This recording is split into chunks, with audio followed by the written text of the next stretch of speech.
what you want to say, baby. When you're alone in the darkest night, maybe you can't give your radio back. Open your heart and show your eyes that your destiny. And grow your love, baby. The future is waiting for you. And show your eyes that your destiny.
what you want to say, baby. When you're alone in the darkest night, maybe you can't give your radio back. Open your heart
Hello, Meow Mouse. How are you?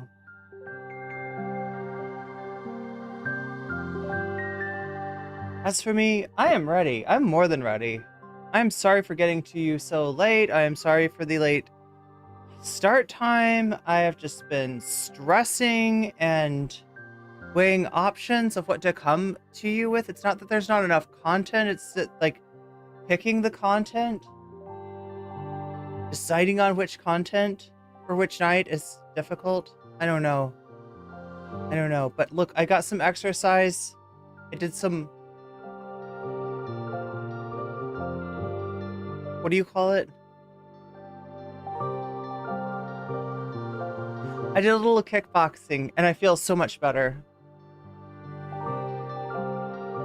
So yeah, that's why I'm on the trampoline, because I want to continue my workout into my stream, if that's okay with you. Are you okay with talking to a person who is in, like, let's say cardio zone 2? Is that okay for everyone? Like 125 to 135 beats per minute going on here.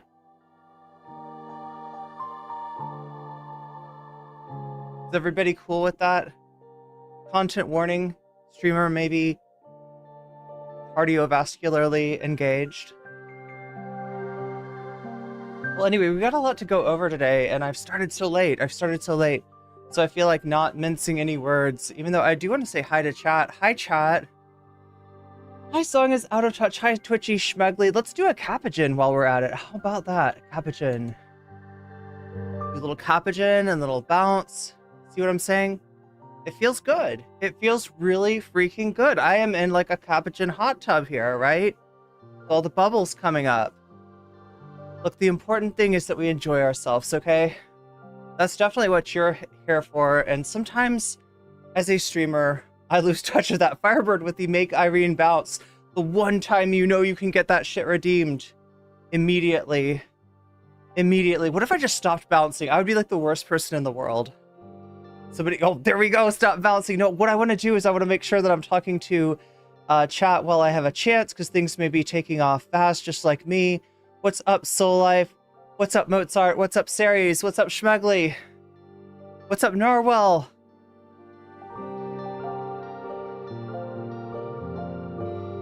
Am I missing anybody? Miska? How could I miss Miska? How could I miss Shakespeare? How could I miss Moe Noe? No, I see you.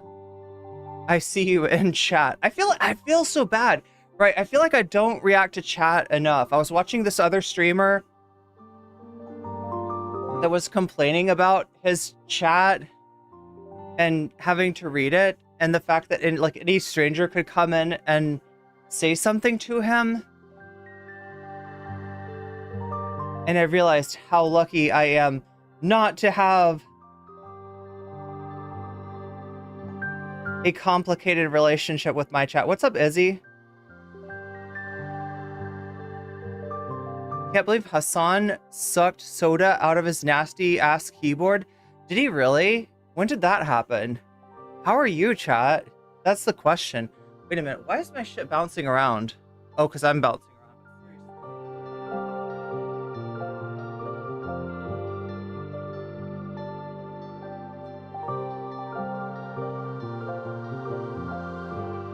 Bounce so much. I'm sorry. I'm supposed to be the one bouncing around, not my equipment, but there it goes. It's bouncing. I don't understand. But yeah, what indeed is up? It seems like jReg has released a video. Do you all remember me watching the Progressive Victory videos when they went to canvas for Jamal Bowman, which I said was a good idea? I said I'm glad that people are canvassing for Jamal Bowman. I have so many reservations about Progressive Victory, right? But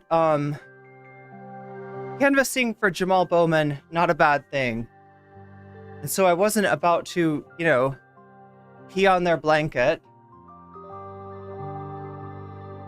and like shit on them for that. But yeah, remember there's a guy named jReg that was there, right? So you've got your Matt Benders, you got your Nominal Naomis, you got your Chill Goblins, you got your Vaushes, right? These people are all there. They're all there at Progressive Victory. They're having a little chat. It's a strange setup. You can see everybody's like legs for some reason, which I don't know. Is this Fox News? What are we doing? What are we doing, Progressive Victory? What are we actually doing? Why are you like this? Why are you like this, Progressive Victory? I don't understand. It doesn't make sense to me at all. But there it is. You know, we're looking up like Matt Bender's shorts and jReg's shorts, and yeah, it's just like, and I told you there was something a little strange going on with jReg. First of all, jReg is not a leftist or a liberal or a anything really. He is a walking political compass meme. That is his whole raison d'etre. The whole reason that he has for existing on YouTube is to be all things at the same time, especially the extremist ideologies, because he's memeing. He's on like multiple levels of irony. It's like he's behind 7 VPNs. Do you understand? He is the human equivalent of a Tor browser. That's who we're talking about with jReg. There is nothing genuine about that guy, right? As at least, you know, I mean, I'm sure he's genuine in his life. Actually, I'm not sure. I cannot guarantee you that, but I assume that he has like family and he has friends and he's just like a regular person to them. But on the internet, he is not just a regular person. He is obfuscating his obfuscations. So it's really weird to me that they got jReg, and it turns out that I was right. They didn't actually get jReg. jReg got them. That is to say that Progressive Victory got jRegged. They got used for freaking content, and now the video's out there. And I guess we have to watch it because everybody's watching it. Everybody's watching the jReg video.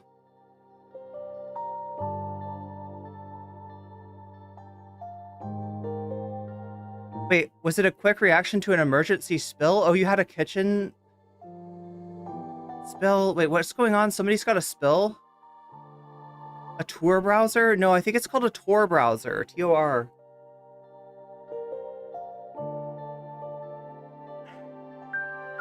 But yeah, that went on, and I also realized the Andy Kaufman of the internet. Yeah, I guess you could say that. I guess you could say the political compass Andy Kaufman is one other way to look at jReg. But yeah, Vaush got jReg, Bender got jRegged, everybody there got jRegged. And they're all like treating him like he's like, well, you know, he's just one of us. He's here to, he like, it's kind of like this, chat. If somebody comes in here and donates to me, like, I guess it makes me less suspicious, right? Because if somebody, like there could be people coming in here that are like, you are a leftist, and I am a reactionary, and I hate you for being on the internet and spreading your awful leftist ideology. There could be somebody that comes in and they're like, you are an advocate of trans rights, and I am a TERF, and I hate you for advocating those trans rights. There's a lot of people that could come in here for bad reasons, but you kind of assume when somebody gives you money that that's not the reason that they're there for. You're like, oh, you're helping me, right?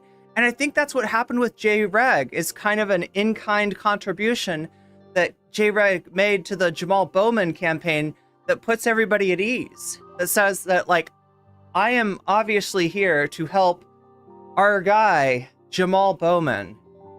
But oh my God, chat, he's just making fun of Bowman. He was just making fun of Bowman the whole time. He was making fun of everybody on there. And it just, like, look, it's not a big deal in and of itself, okay? A memester, a prankster, an internet yoinkster like jReg gets into your midst, pretends that he wants to help out with the cause, and in actuality, he's just there to make fun of you. That's not the biggest. You can get made fun of. Chat, I've gotten made fun of. I survived it. It's okay. It's not the end all be all. It's not the end of the world. We all get fucked with. That's okay.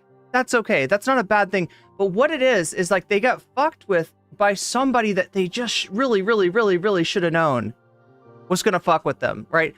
that anybody could have told you, right? If you call me and you're like, hey, I'm doing this canvassing thing for Jamal Bowman, I'm like, oh, that's really cool. I'm sorry, I'm not in the area. I would help you out with that, but they're like, okay, it's okay. I got this guy jReg. jReg is gonna help me out with it, so we don't need you actually. And I'm like, that jReg. Do you know anything about his content, first of all? Is there way too many people out here on the internet that see a name with a check by it and they don't like really look? They're just like, he is clearly a well-known YouTuber, and that is like all I fucking care about, right? It's like you might want to look at some of his videos. You might want to take a look and see what this guy is about, and then that might give you a clue of why he's showing up on your doorstep, why he wants to help out, right? And what kind of help you might expect from this gentleman. jReg, calling Vaush far left is immediately deems him absurd. Did he call Vaush far left? But yeah, I guess it's not just Vaush, it's a whole bunch of people. It's a whole bunch of people. Like, Gnostic Informant also has a check. That's who I was thinking of. Yeah, so I'm like, look, I'm not trying... Shax BA, if I'm not careful, I'm gonna insult everybody out here on the internet. And I'm really not trying to do that, right? I don't want to make enemies, but I gotta be honest. And sometimes the Hillary hat, right, Ceres? The Hillary hat. Yes. And sometimes just fucking being honest, like, right, gets you all kinds of enemies. They want you to shut up. They want you to button it. They want to put a button right here. Button your lips together. And I'm just like, I'm sorry, you can't button me. I'm unbuttonable. I just realized that NC doesn't have a check. Is there a minimum number of subs that you need? I think it's 50,000. Am I correct, chat? Is it 50,000? Yeah, I don't have a check. I mean, yeah, I hope that doesn't bother anybody, that I am not a huge star as of yet. We're trying to get there. The more the merrier as far as chat is my take, but yeah, up to a limit, you know, and that limit is like when we got people that are in the chat because they are anti-centrist, okay? When I start getting some freaking post-irony and meta-irony in the chat, I don't know, chat. I don't know if that's a chat that we want. You can't understand, you can't believe a word that comes out of somebody's mouth, right? Then what kind of chat is that even? What's even going on? So that's the question we're asking for the night. What is even going on? What's going on for the night? Well, the first thing that is going on is more Trump tent. Because we have a bombshell case for our boy, our guy, our special guy, Donald J. Trump, has just been indicted once again. Oh my God, he's been indicted and I'm not even in Discord? How is that possible? How is that possible that somebody could get indicted and I'm not able to play the requisite? I did everything right and they indicted me. They indicted him. They indicted him.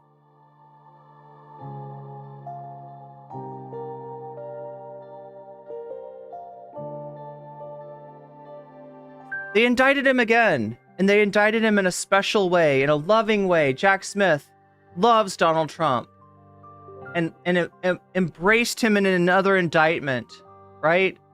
He just wanted to give Trump a nice big hug, right?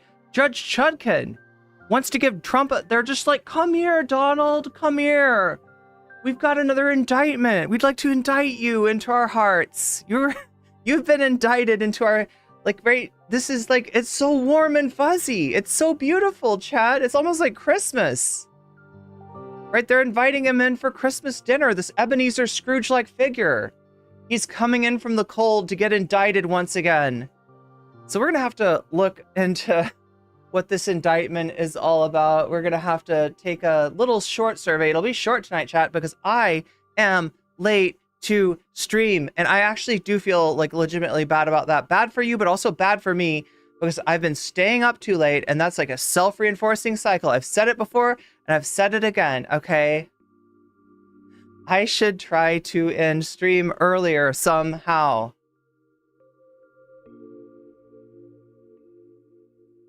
Okay, so last night we watched What If Alt's His latest abomination.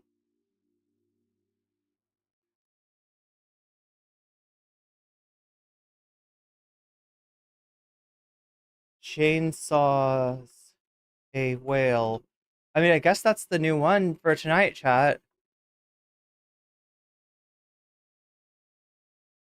That didn't change right. Look, I want it to go like this. Yoink. Yoink. New FD signifier video. The online left. RFK chainsaws a whale. Make your dog immortal?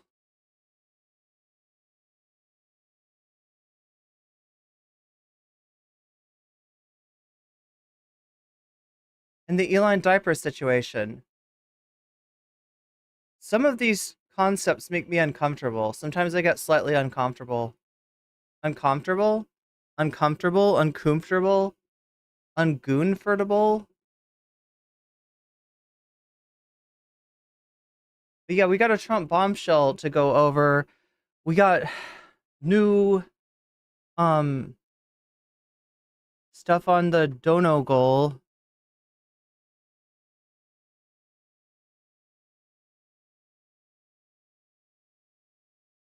Let me just copy it over.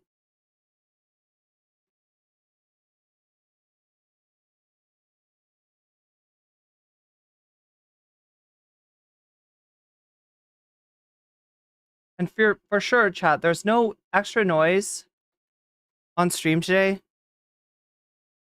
I just wanted to make sure. We'll do it like this, we'll do it like that, we'll do it like that. Boom. Wait, did I even ask you a question? No, it doesn't say anything. I didn't know you could have a poll with an empty question. Some polls again? Oh, yeah, we could. Izzy Sanchez wants to go over polls. That feels like something that could be in the first half, right? So what are we doing again? The first half is going to be. Oh shit! You know what, chat? Wait, no, we gotta kill this end poll. Wait, I need to add chat chooses violence. Okay, which of these are not good? Which of these? Which is the make your dog immortal? Okay, chat chooses violence. I gotta put that on there because I've just been.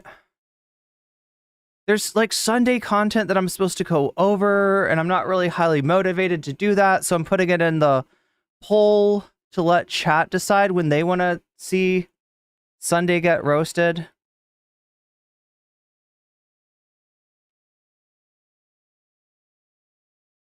And so I gotta add chat chooses violence instead of making your dog immortal.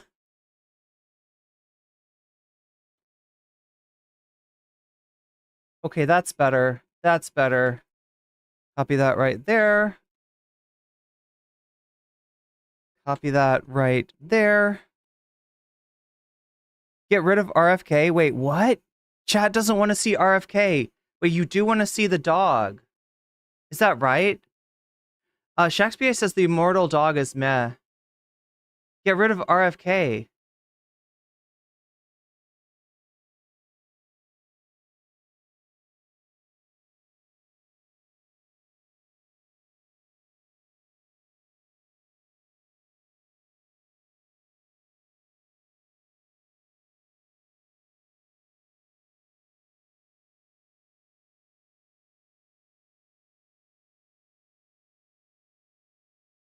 What would I replace RFK with?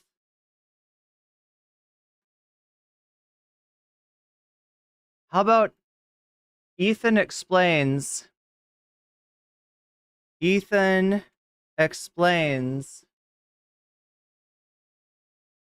why he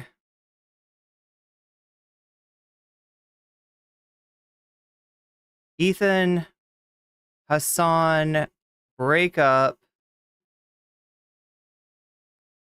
leftovers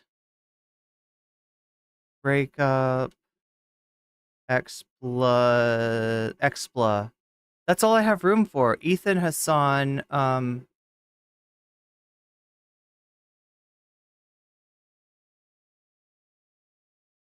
breakup explanation.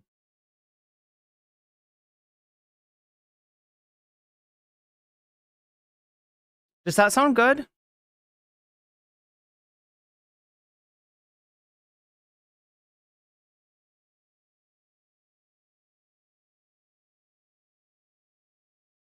I'm really worried I'm going to see an episode of that chapter about President Sunday. And wait, what is that chapter? Okay, look, I chainsawed RFK chainsaws a whale for you. Are you happy, chat? Are you happy? Did I make you happy? Did I increase your satisfaction level, your unregretted watch hours? What's up, Dark Engine?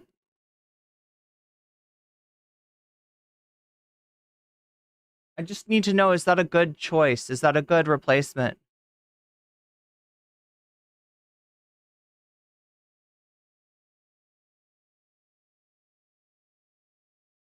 But yeah, there is more Sunday shit. There is more Sunday shit. And I've just been putting it off. And I shouldn't, because this is the time when there's less politics, right? We've got a slight break from politics, if you haven't noticed, like slight, right? I'm still covering it, but in terms of people's interest in politics, it goes like this, right? You've got you got bumps where there are conventions, right? So a bump for the Republicans, a bump for the Democrats, right? And then you got like a trough, right? Because people have seen the convention and they're tired. They don't want to know about politics anymore, even though politics are still going on.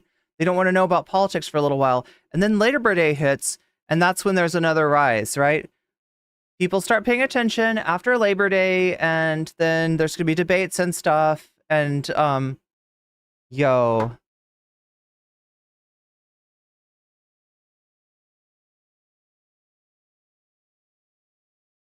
We've got some dissent in chat, right?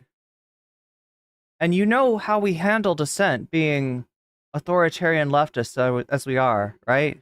There's only one way to deal with dissent. And it involves both gulags and an archipelago. Yes. Both of those things, right? It's important work that needs to be done with a trowel, okay? Is what I'm talking about, right? And it may or may not be somewhere in Siberia. I don't know, chat. I don't know. I'm just throwing that out there.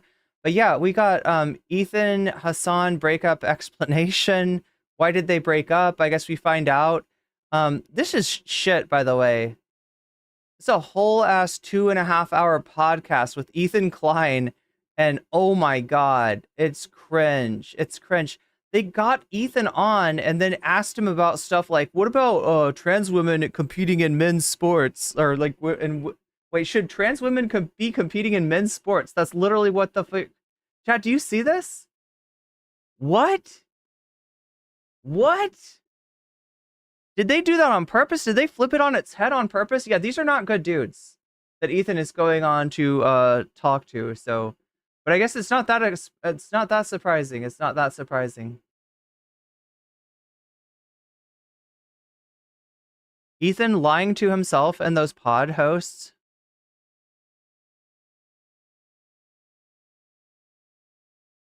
Dark Engine says, I think we should eradicate women's sports.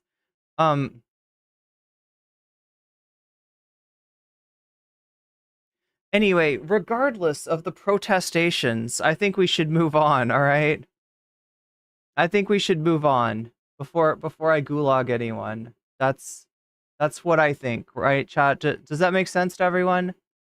We move on. We have fun. The stream is about fun, okay? And if it could be more fun, and you've got suggestions, like, I will seriously try to make it more fun for you. Even if you are literally Oscar the motherfucking Grouch in my chat. I will get you a cute little worm to live in your trash can along with you, okay? I will get you a hot tub in that trash can. I will get you a tennis court in that trash can. That trash can be, you know, pimped out. pimp my trash can. Okay? I'm here to do that. Yes. Yes, we will pimp all the trash cans. They will be pimped.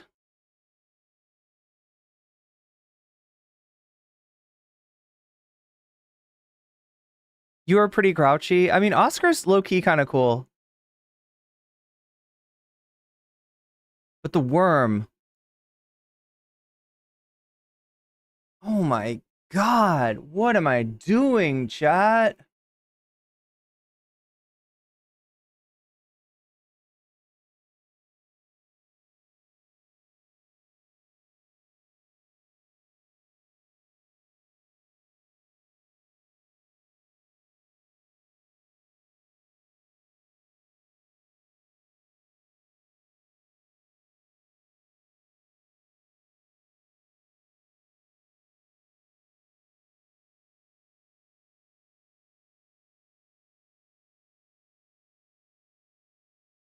I just got in a significantly worse mood.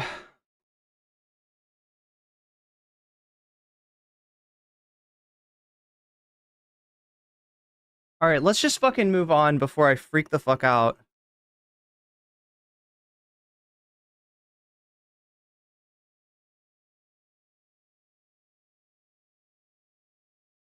We've got Trump tent to cover.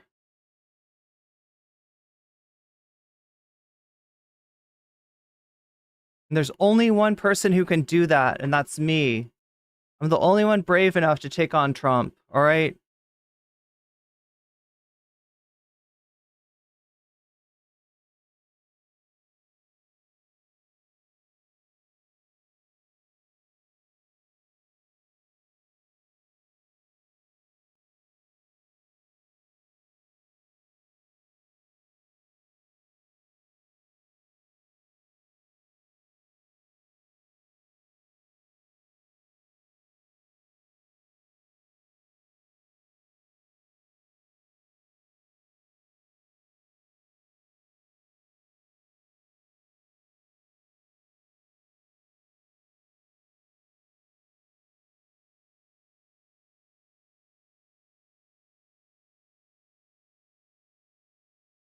Yeah, we gotta get Ethan's faith.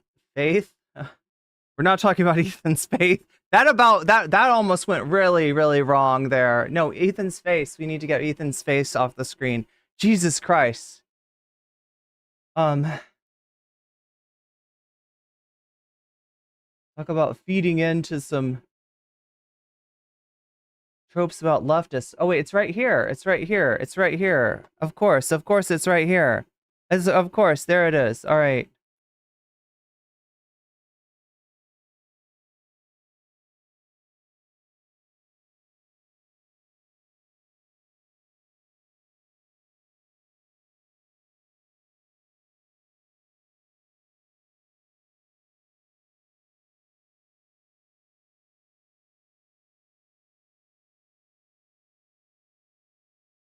I think jReg has enough to say about Ethan's faith. See, that's the thing, is jReg says everything and nothing. That's what's so frustrating about jReg. Right? He's on the you literally like it like he's dog whistling in all directions at the same time, right? It's very frustrating.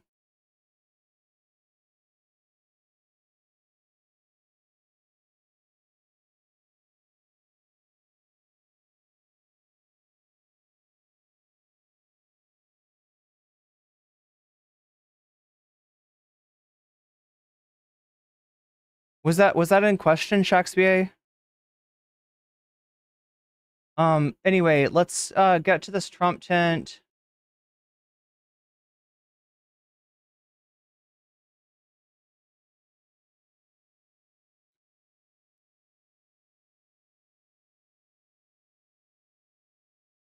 With the buttons that I know how to press.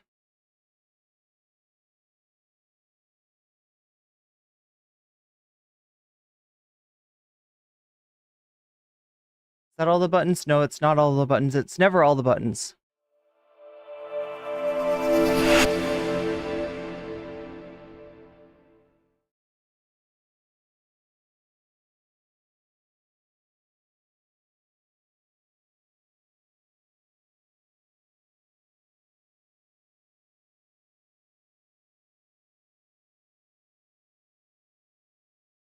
Bombshell case. This just in. New indictment of the golden one. Not that golden one, chat. Not that golden one. This one. Everything This right, guy. they indicted The me. golden boy. They indicted him. He's always so persecuted. He's the recipient of gang stalking, chat. There's gang stalkers out there that are in a cabal together to get Donald Trump, to fuck up Donald Trump, right?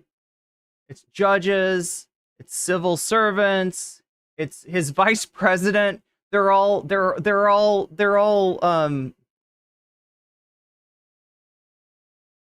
colluding. They're all colluding to fuck him over. So let's see what the latest betrayal is. Breaking news, we are officially back, baby, because Donald Trump was just recharged in a special counsel election case due to the Supreme Court immunity ruling. Now, I'm not going to lie to you all, there was a month or two there where I was sad. I thought that Donald Trump had the Supreme Court behind him, and he does, but I thought he was going to be let off the hook for all of his election interference, let off the hook for January 6th and the Raffensperger phone call and all of the above, but now it seems like he is going to be held accountable because after the Supreme Court made a ruling that presidents enjoy presumptive immunity, a grand jury in DC just returned a superseding indictment that makes sure all of the evidence is admissible in court. Let's break it all down and then let's dig into the source document. Okay, so do you see what's going on here?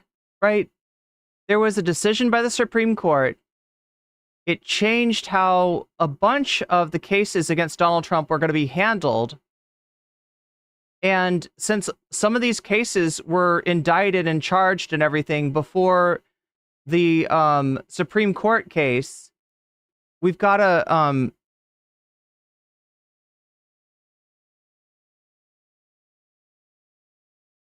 Jesus Christ. Okay, sorry. I am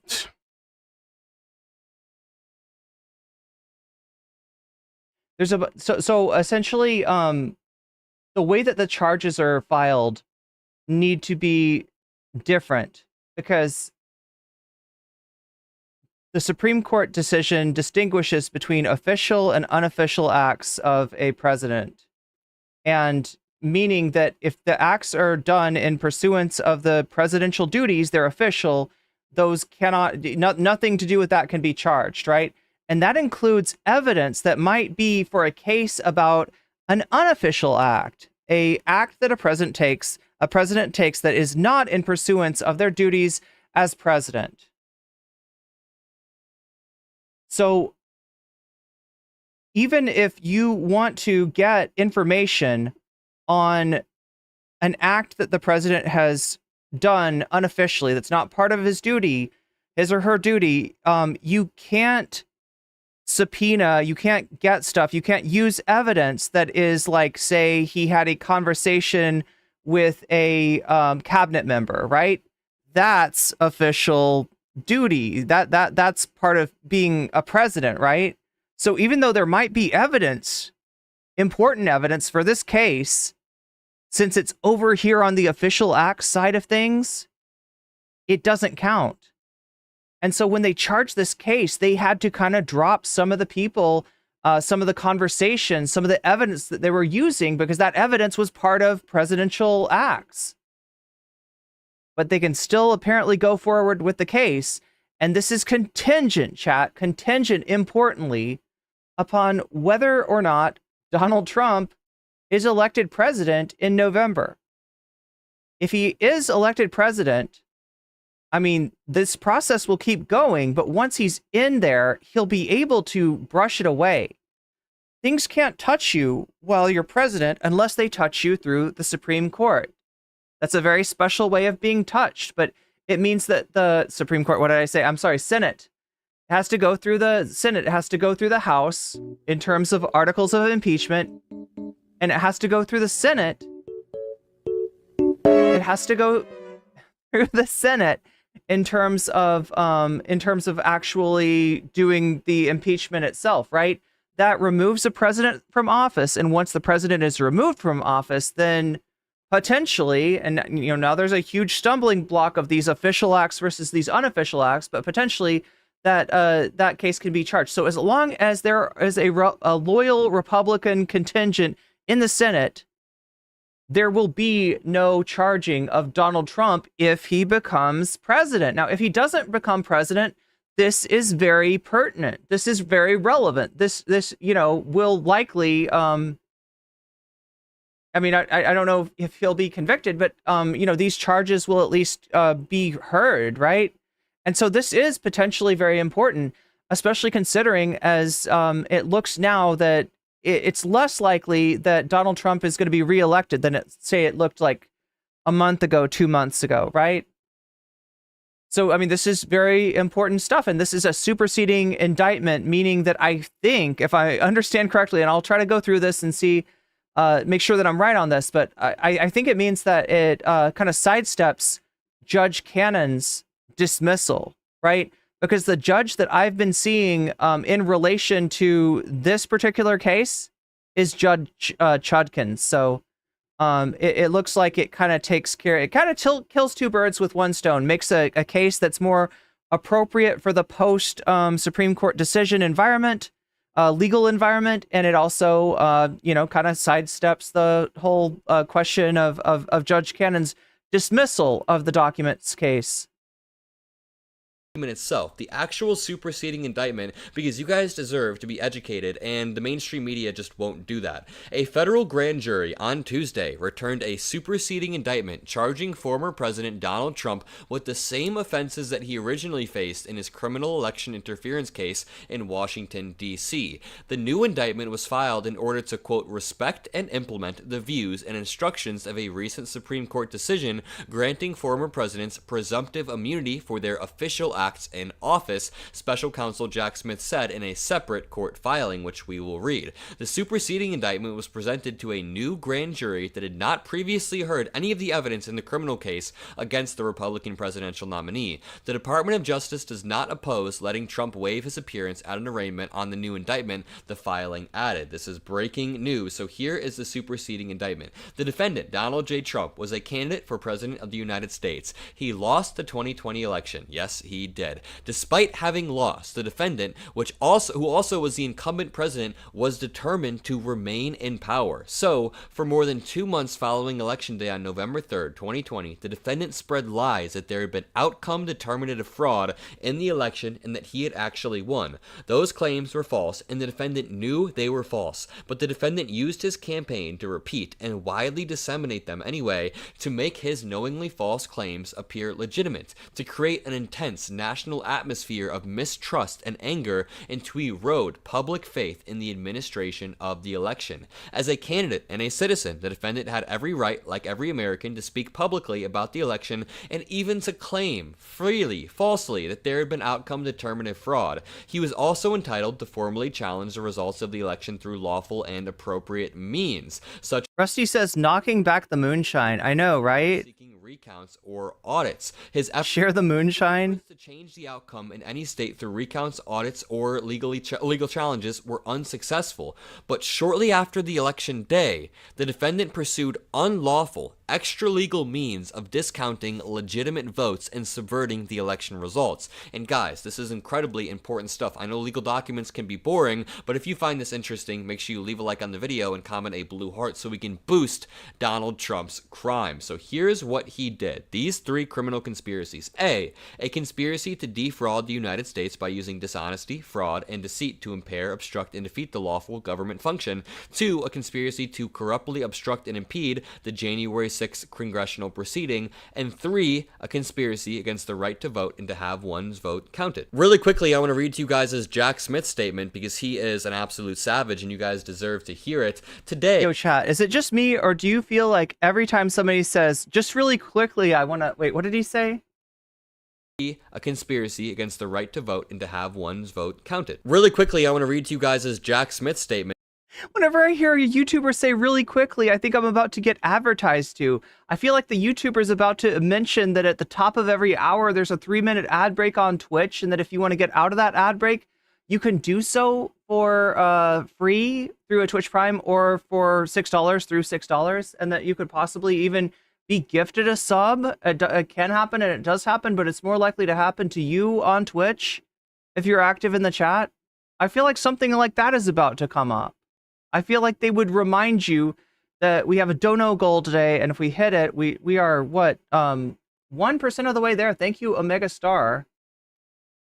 See, if he's not going to take the opportunity to advertise, I am. No, I'm being a bitch. I'm being a bitch. But I also need to know, Omega Star, which of these topics you want to see covered. We got new FD signifier, online left video. We got Ethan Hassan breakup explained by Ethan himself.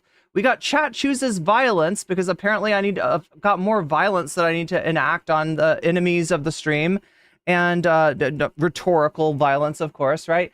And we've also got a diaper situation going on with Elon. And if any of those topics call out to you, you can let me know when you super chat, when you super sticker, if you're gifting memberships or getting yourself a membership, if you're signing up for Patreon or gifting to Throne, or of course anything like Omega Star just did in dropping some bits on Twitch. Omega Star says, I've been freaking out since the SCOTUS decision. Infuriating. Well, I mean, this is a good sign at least, right?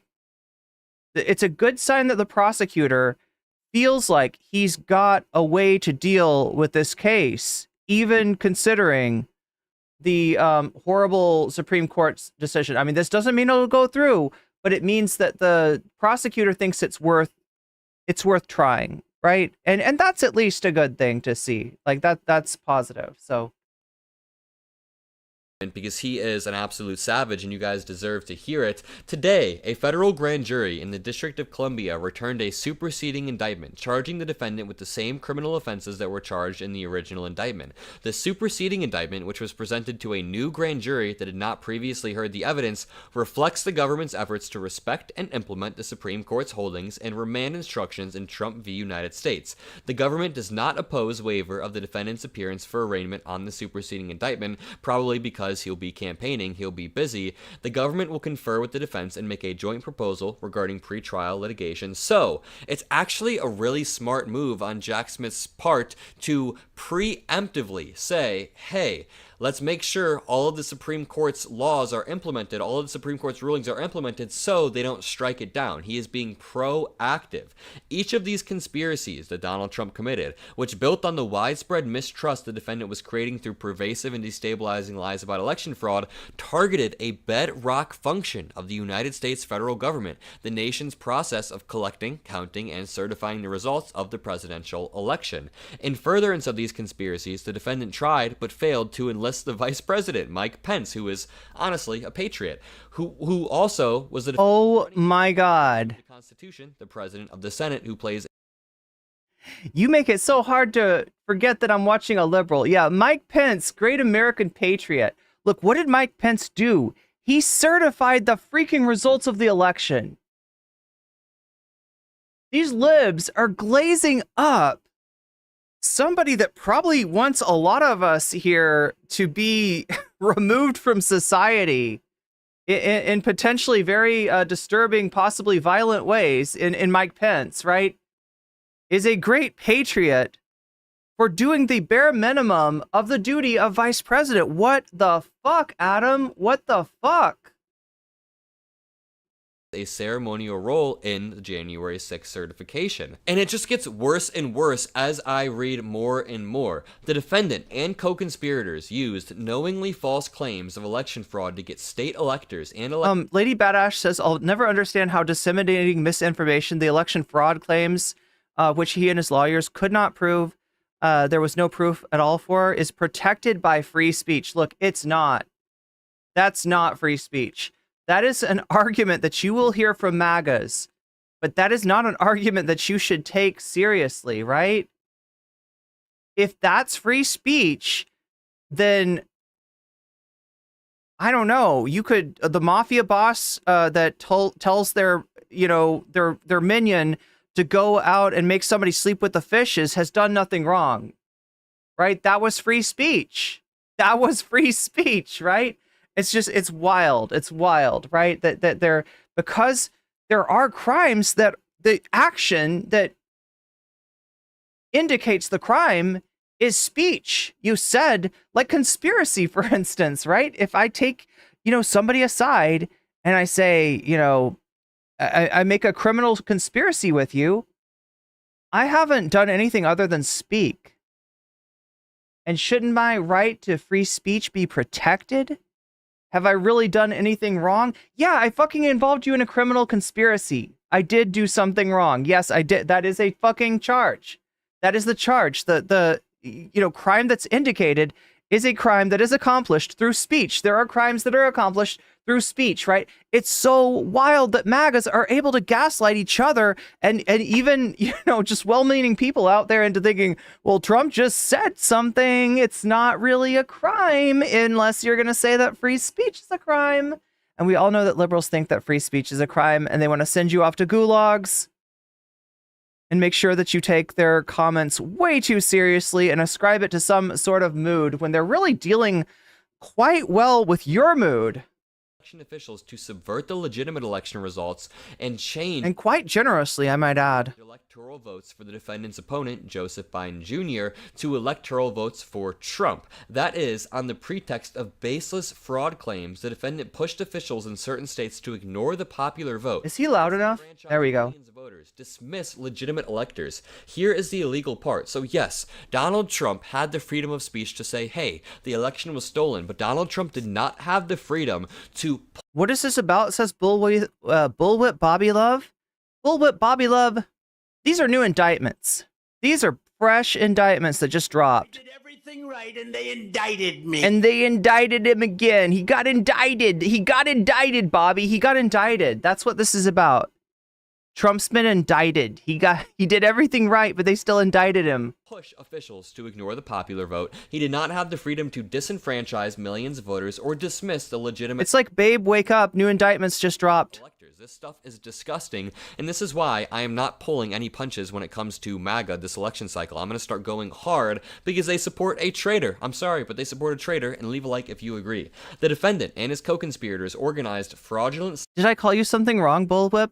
Slates of electors in 7 targeted states. What did I say? Did I call you something other than Bullwhip Bobby Love? Also, are you a wrestler? That has got to be a wrestling name. I can imagine your character, right? You carry a bullwhip to the ring. Do you carry a bullwhip to the ring when you wrestle? Arizona, Georgia, Michigan, Nevada. I'm sorry, I'm not trying to make fun of you. I'm just having fun. I hope you're having fun too. Mexico, Pennsylvania, and Wisconsin, attempting to mimic the procedures that the legitimate electors were supposed to follow under the Constitution and other federal and state laws. This included... What? You're a wrestler? That's so cool! Chat, we have a wrestler in chat. Electors to meet on the day appointed by federal law. That's so good. Electors were to gather and cast their votes. So, the MAGA argument is that the electors just happened to meet on the day they meant to cast their votes. The people at J6 just happened to all meet at the Capitol and try to hang Mike Pence. It was all just a coincidence. Yeah, it's not a conspiracy. It's a coincidence. It's a coincidence. Oops, did we make a slate of electors that were not the duly chosen electors for the state? Oh, what a weird coincidence. Oops, did I tell my supporters to show up on January 6th and say that it's gonna be wild? It's gonna be wild? What a coincidence. It's all a coincidence, chat. It's a free speech, and it's a coincidence, and it's a rigged witch hunt. That's what we got. That's what we got so far. Trump. This included causing the fraudulent electors to meet on that day, cast fraudulent votes for Trump, and sign certificates falsely representing that they were legitimate electors. I have had people say that they didn't actually sign certificates, but yes, they signed certificates. They forged signatures falsely representing that they were the legitimate electors. Some fraudulent electors were tricked into participating based on the understanding that their votes would be used only if the defendant succeeded. And you know what? I do believe that some of them were genuinely tricked. There was one that looked like a 65-year-old grandma that doesn't even know how to use email. I doubt she knew. Oh my god, they scammed grandma. How the Electoral Count Act works. Next, the defendant and his co-conspirators attempted to... They scammed grandma. ...ceremonial role as the president of the Senate to fraudulently alter the election results. First, they used knowingly... Yeah, Ceres is saying, passing a bank teller a note saying, give me all the dollars, give me all the money is free speech. No, that's free expression. That's art. That's art. You made an artistic piece. You made an artistic rendition of your desire for the bank teller to give you all of their money. And that's just, are they suppressing art? What are we, in the Soviet Union? false claims of election fraud, Trump and his co-conspirators tried to convince and pressure. Are there laws on stochastic terrorism? I'm not sure. I feel like that stuff is really hard to prove. Poor sweet old Mike Pence, sweet little. Wait, but with like Al Capone, would it be like racketeering? Is that what it's called? Pence, who wouldn't hurt a. I thought Ethan and Hassan were only taking a break. I mean, that is what we were told, Thomas. That is what we were told. But we got a little bit more from Ethan now. And if we hit the sub goal, well, let's see, where are we at right now? We're at 1% out of 100%.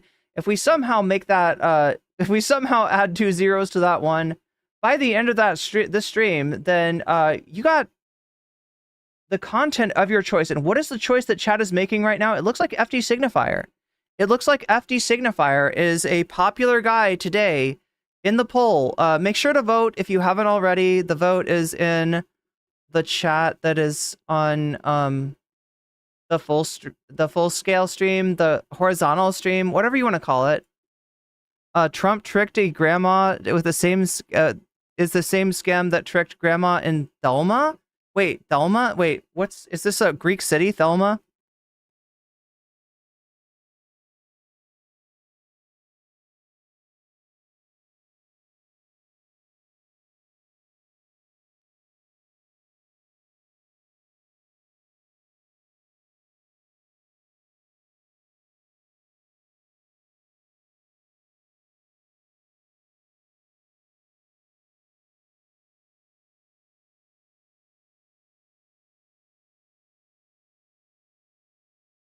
Yo, I pressed the wrong button. There we go. Even the fly on his face. Obviously, I'm being facetious. Mike Pence is not a good person. He wants to ban abortion federally, but he is a patriot, and we can say that.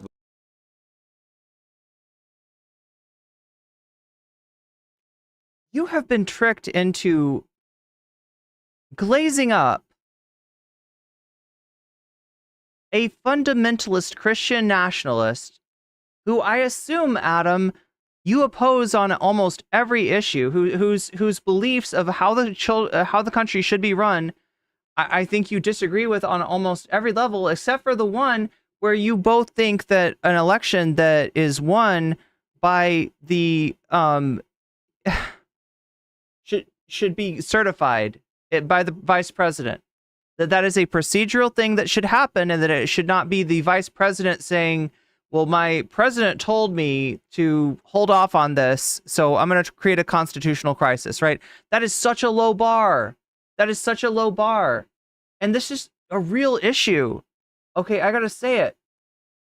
This is a real issue with libs. The degree to which they want to make common cause with, like, never Trump Republicans, or in this case, this is not a never Trump Republican. This was Trump's vice president. And the only thing that he did that is good is really something that he didn't do. He didn't take a unprecedented illegal action, right, to prevent the peaceful passage of transfer of power. That's the only thing. You're glazing him up over that. With certainty. If you guys enjoyed this video, if you guys appreciate what I do, oh my God, yeah, we appreciate what you do. So we gotta wade through all of the lib takes. What the fuck is this? Oh my God, there's actually some good shit that they have. They have receipts, chat. The liberals have come and they've got receipts.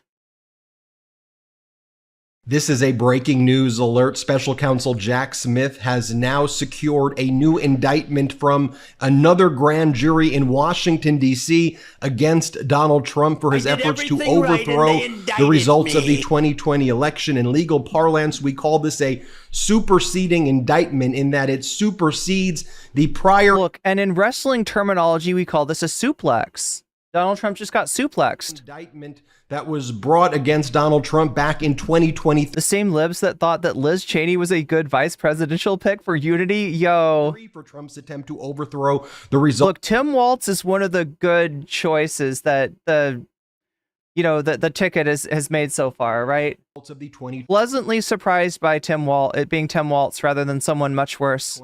election. Special counsel Jack Smith had to conform the original indictment to the Supreme Court's ruling, where the Supreme Court found that Donald Trump was entitled to absolute immunity. But folks, this grand jury had been meeting in secret. The indictment just dropped. This shows special counsel Jack Smith is not backing down after the Supreme Court ruling, finding that Donald Trump has absolute immunity. What special counsel Jack Smith just emphasizes in this superseding indictment is that Donald Trump was a citizen and a candidate. Sure, he happened to once be disgracing the Oval Office, but this superseding indictment makes it clear he was a citizen, he was a candidate, his conduct, his crimes were not within core constitutional functions or official acts of the presidency. Now, just a brief reminder of what went down. Special counsel Jack Smith indicted Donald Trump back in 2023 in Washington, D.C. federal court. The case was assigned to Judge Tanya Chutkan. Donald Trump filed a motion to dismiss that indictment on absolute immunity grounds. Judge Tanya Chutkan rejected it. Donald Trump appealed to the D.C. Circuit Court of Appeals, a 3-judge panel made up of Democratic. I'm so confused, chat. Wait. I need to figure this out. Okay. Maybe we'll figure this out. This is why we're watching more than one video, by the way, because I'm a little bit confused on something, right? And I want to get this right. Is this the Chutkan's case, or is this the Eileen Cannon? Was this the one that was in Eileen Cannon's court?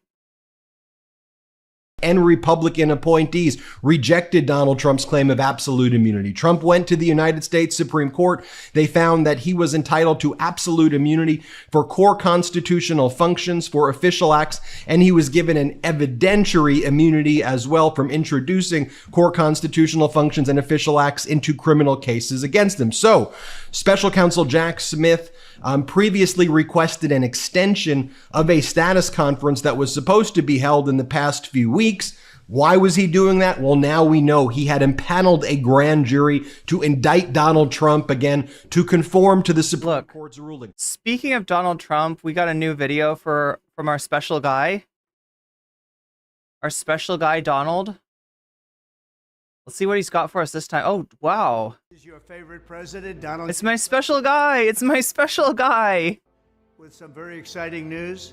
Oh, yeah. Okay. Popular demand, I'm doing a new series of Trump digital trading cards. Yo! We've had a lot of fun with them. It's called the Yeah, they're so much fun. First Collection. Look at how fun they are. They're collectible. All new stunning digital trading cards. It's really something. These cards show me dancing and even me holding some. Now, if only they were those, you know, the cards that like they move when you turn them. You know what I'm talking about? It's like a billboard that like Bitcoins. Here's the best part. I'm doing great things for my Trump digital card collection. Oh, these are digital, so they could be GIFs.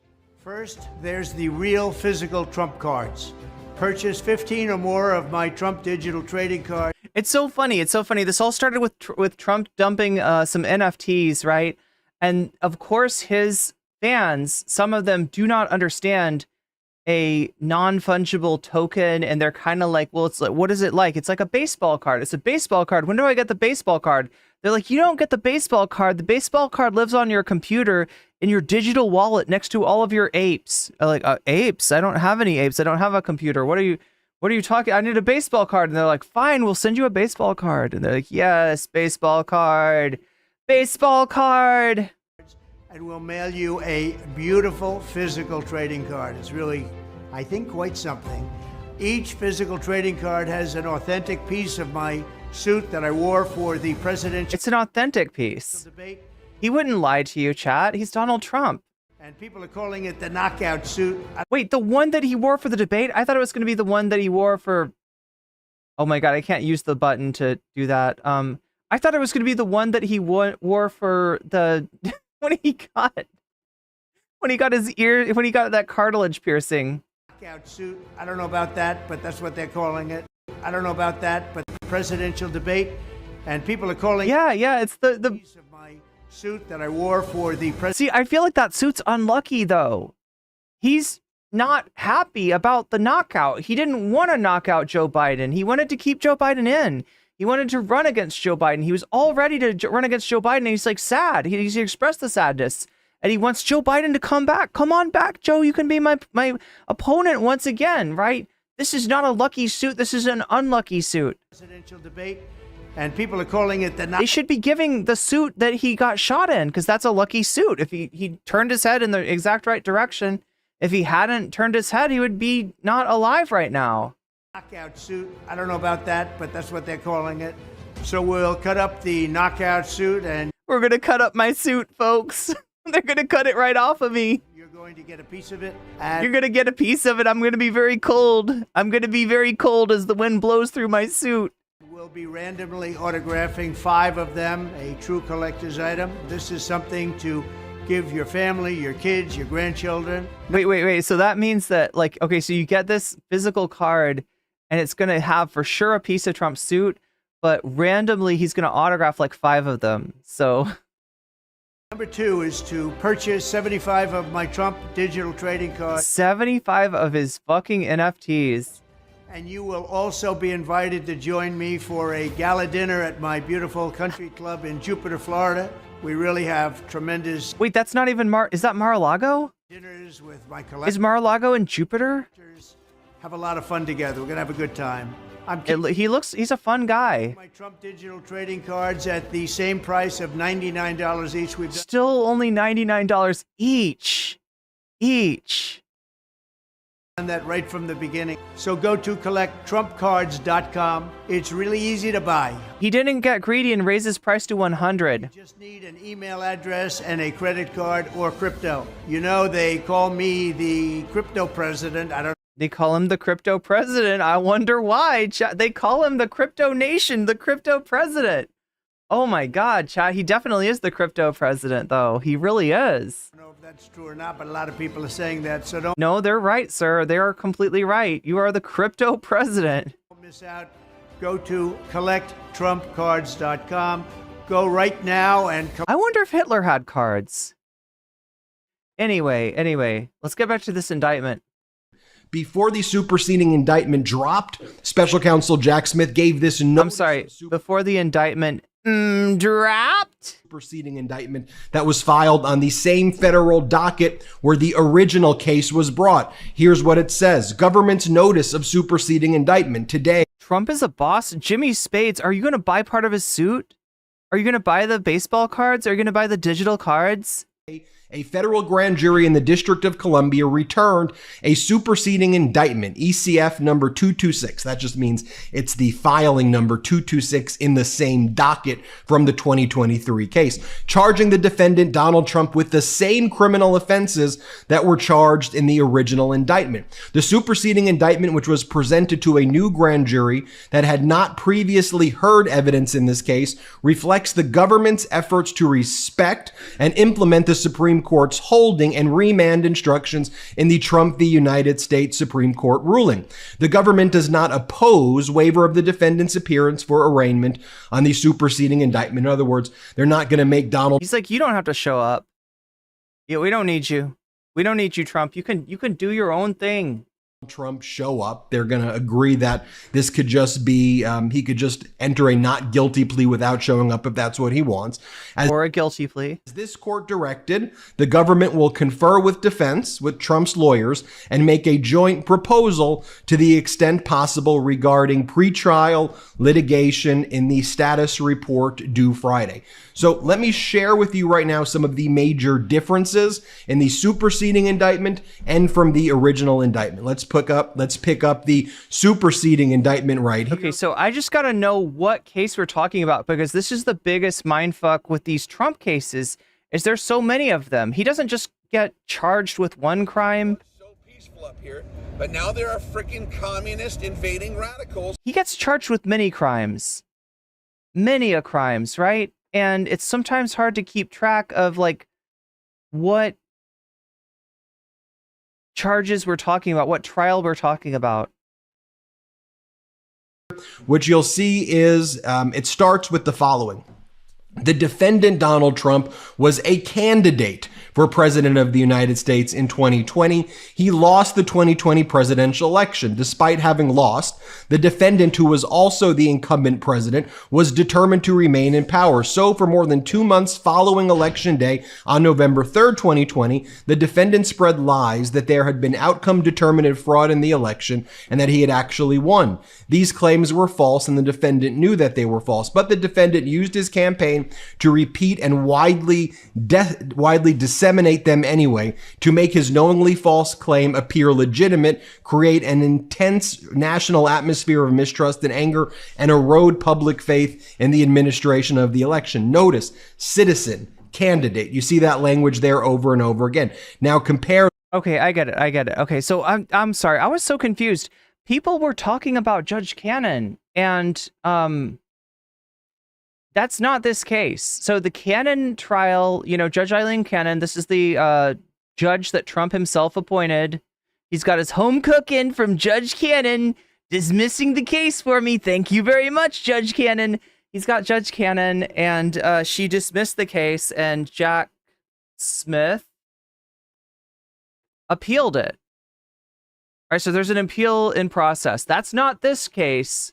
This case is the case in front of Judge Tanya Chudkins, that has to do with the slate of electors. So not the Georgia case, right? Not the Florida case. This is the Washington case, not the documents case. This is the fake electors case. For that with the original indictment that was filed back on August 1st of 2020. Okay, count 1, conspiracy to defraud the United States of America. Count 2, conspiracy to obstruct an official proceeding. Count 3, obstruction of an attempt to obstruct an official proceeding. Count 4, conspiracy against rights. Voting rights, I'm guessing. 3. It starts off that original indictment, the 2023, saying defendant Donald J. Trump was the 45th president of the United States and a candidate for re-election. It emphasized Trump being the 45th president. And then it talks about in paragraph 2. But the connecting line through the case of the Cannon case that's about documents, and this case that is about defrauding the United States, conspiracy to defraud, conspiracy to obstruct, obstruction of an official proceeding, and conspiracy against rights, right? This is the this is also Jack Smith, but it is Jack Smith in front of Judge Chudkins, whereas the documents case was Jack Smith in front of Judge Eileen Cannon. Eileen Cannon has dismissed that case, and Jack Smith has appealed to the 11th Circuit Court in an attempt to try to get it finally taken out of the hands of a judge, an incompetent and possibly conflicted judge that Trump himself appointed. Despite having lost, the defendant was determined to remain in power.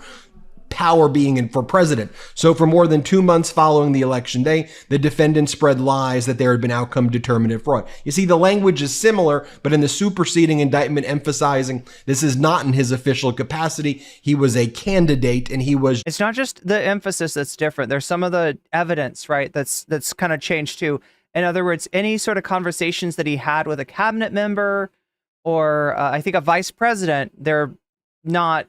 You can't use that, right? Because even the way that this ruling works is it's not just, so, this is the Supreme Court's ruling that says the president has immunity for all acts undertaken in an official capacity as president of the United States. If it's part of the president's official duty, he can't be charged, right? If it's not like this, it's not the presidential official duty to try to steal an election, he can be charged. But if there was something that is relevant to this case that was done in his official capacity as president, i.e. talking to a cabinet member, you can't subpoena that stuff. So it's going to be a little bit harder in terms of the evidence, but that's part of why this case is different. Is it concentrates on it doesn't concentrate on the evidence that they can't get. Just a citizen. So now you go over here, as my dogs are barking, but we go over here, ignore the dogs barking, and it says the following in paragraph 3.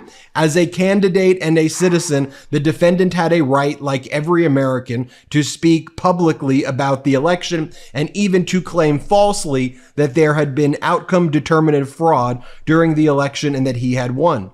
So notice again the language there. As a candidate and a citizen, the defendant had a right. I shouldn't have said ignore the dogs. We can enjoy the nice little cute barking of the dogs as we go through the superseding indictment of Donald Trump. You see, they concur and they agree right there. Going through the superseding indictment as well, one of the major differences as well that Kyle Cheney points out and that we identified at the Midas Touch Network is that Jeff Clark, co-conspirator number 4 in the original indictment, and the details about Trump's effort to commandeer the Department of Justice in support of his efforts have now been removed from the superseding indictment. And again, there's the additional language of Trump as a citizen and Trump as a candidate as opposed. So do you understand why Jeff Clark is removed? This was apparently co-conspirator number 4 is now gone. That's part of official actions, I guess, whatever. To Trump being in office. Now, one of the things here as well, why would they remove the allegations of Jeff Clark commandeering the Department of Justice to send letters to the states commanding them or directing them to declare there was fraud in the 2020 election when there was not? Because in the Supreme Court's opinion, Justice Roberts, Chief Justice Roberts, very bizarrely, and you may remember our breakdown here about it, said that one such act that would be considered official is when Donald Trump or a president consults with their Department of Justice and asks that they do things on his behalf. You may recall when we analyzed that Supreme Court ruling, we said not only is that just a very odd thing to say, it seems to contradict years and years, in fact, all of the precedent that the DOJ and the presidency are supposed to be independent of each other, right? And so the very fact that the Chief Justice Roberts would act like there's no independence at all is definitely something that we flagged right away and that we thought that there was a major issue about. But Special Counsel Jack Smith is undeterred. One more point I want to discuss as well. If you notice in the superseding indictment, Jack Smith did not shy away from bringing 18 U.S.C. Section 1512 C2 claims. Again, you can see it right there at the top and in the caption, right? That is the obstruction of official proceeding charge, right? Carries with a 20-year sentence. Now, you'll also remember the Supreme Court in the Fisher versus United States case said that 1512 C2 has to be related to documents. And they said that if it doesn't relate to the obstruction of actual documents, you can't bring that charge, which resulted in a lot of cases, or some cases, being dismissed against insurrectionists who may have obstructed an official proceeding, but who did not do it in connection with documents. What Special Counsel Jack Smith is also sending a message here with the superseding indictment, not removing the 1512 C2 criminal charge carrying with it 20 years, is that he's undeterred after the Fisher ruling to continue prosecuting Donald Trump on that basis. Once again, a new grand jury has indicted Donald Trump moments ago on these same 4 charges. Slight tweaks in the allegations, but Jack Smith is ready to go. That's why he wanted the delay. This is big news, folks. Hit subscribe. Okay, so let's see. We got a little bit more here from Twitter. Special Counsel Jack Smith has just filed a superseding indictment in the federal January 6th case. In a statement, the special counsel says, quote, "Today, a federal grand jury in the District of Columbia returned a superseding indictment charging the defendant with the same criminal offenses that were charged in the original indictment. The superseding indictment, which was presented to a new grand jury that had not previously heard evidence in this case, reflects the government's efforts to respect and implement the Supreme Court's holding and remand instructions." Let's bring in MSNBC legal correspondent Lisa Rubin. Lisa, what more can you tell us? Well, Alicia, I can tell you a couple of things. One is that the Department of Justice, or rather the Special Counsel's Office, in bringing today's superseding indictment, didn't change any of the actual charges against former President Trump. They remain identical to those on the original indictment, which was filed a year ago, or more than a year ago at this point, in August of 2023. But we are already seeing, just in comparing the number of sheets of paper, the original indictment was 45 pages long. This is 36 pages long. And so I expect once we start doing this page-to-page comparison, we will see the places where they have taken out allegations in order to try to comply with the Supreme Court's ruling. And in particular, one of the things that I expect will be missing here are allegations about former President Trump's interactions with Department of Justice officials. That is one concrete area that the Supreme Court hit in its July opinion, saying that his discussions with folks at the Department of Justice about whether or not there was election fraud and what they should do about it were part of his core constitutional duties for which he was in. So yeah, this is what I was talking about, right? This is the kind of stuff that we're still talking about an unofficial act, or at least that's how Jack Smith is understanding it. How the judge in the case, how Judge Chutkan and any judges that are appealed to will interpret that as another matter. But at least it shows confidence on the part of the special counsel to be able to still file these charges, but the acts, the evidence that it was part of official acts, i.e. his correspondence with the Department of Justice, not available. So it's kind of a weird, I gotta say, all right, in case I haven't made this point, driven this home enough, right? The Supreme Court is sus. The Supreme Court is sus as fuck. This decision that they've rendered is the biggest red flag to their conflict of interest and their illegitimacy. All right, I don't know how else to say it. Right? Imagine something that takes not the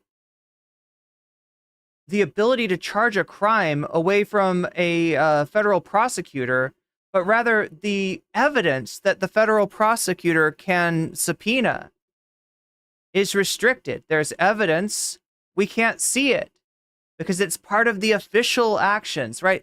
I mean, this shows it to you right here. This shows it to you right here, the kind of the veil of protection that the Supreme Court is allowing, is lending Donald Trump.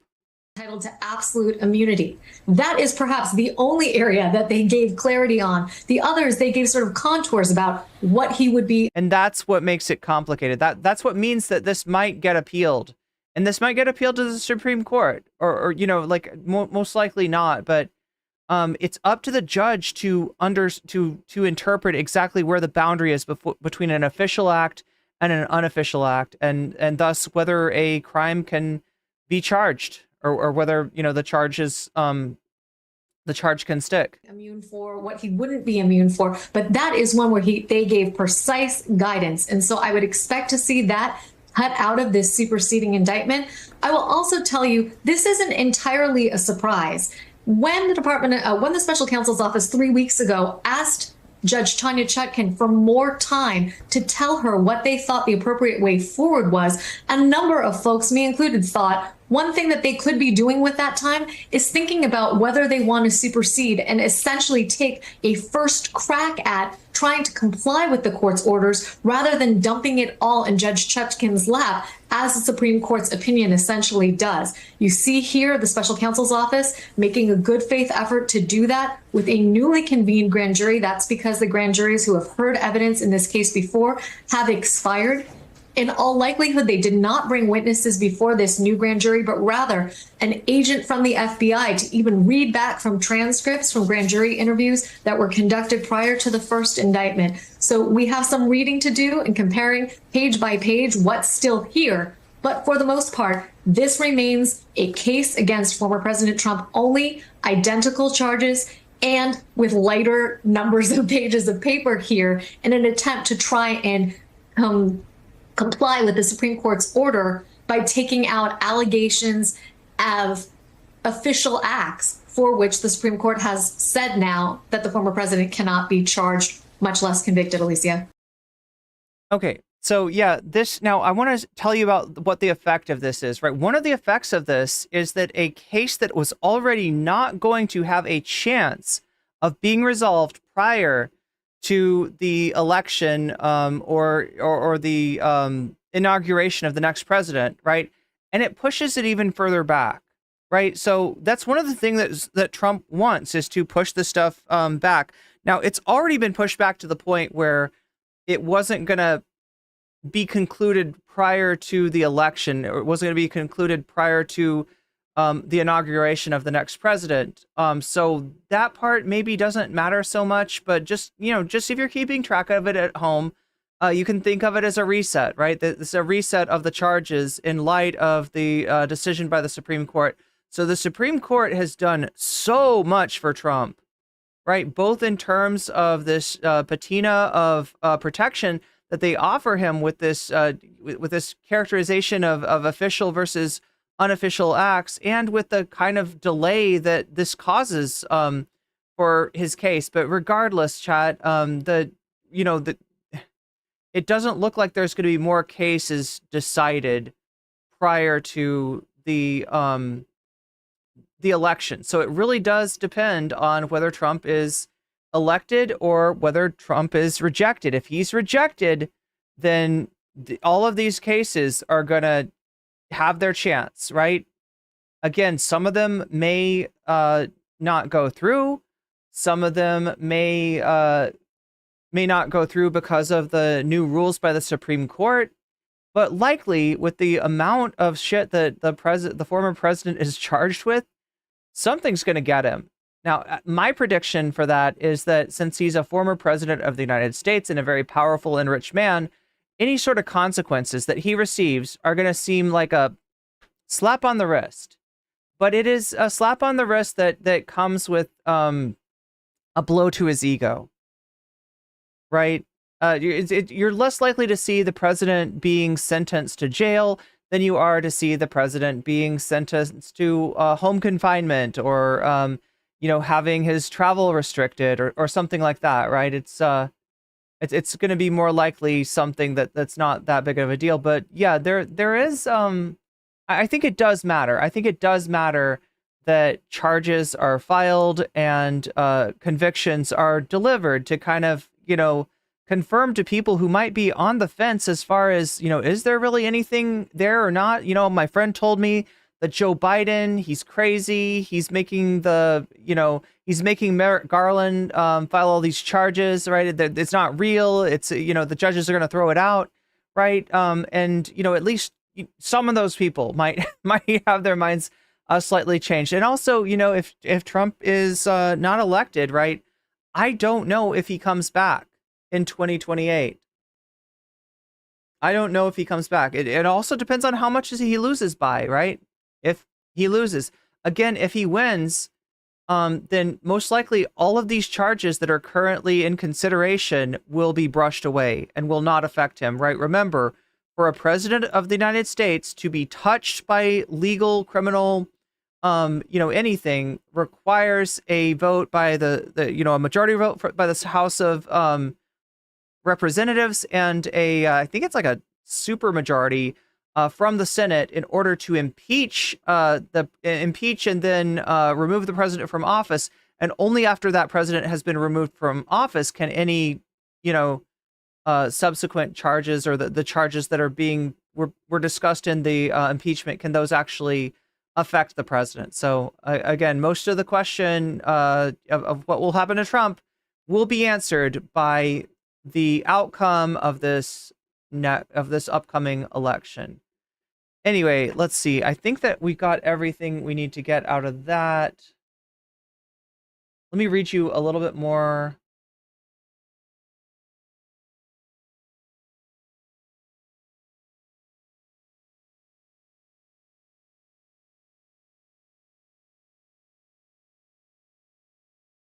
Among the actions Chutkan must analyze are Trump's public statements to his supporters before the January 6, 2021 attack on the U.S. Capitol, and the plan to organize alternative slates of electors to pledge to vote for him in the states he lost in order to thwart congressional certification of Biden's victory. Chutkan must also decide whether prosecutors can overcome a presumption that Trump cannot be prosecuted for pressuring then Vice President Mike Pence to derail congressional certification. The Supreme Court deemed those communications official acts.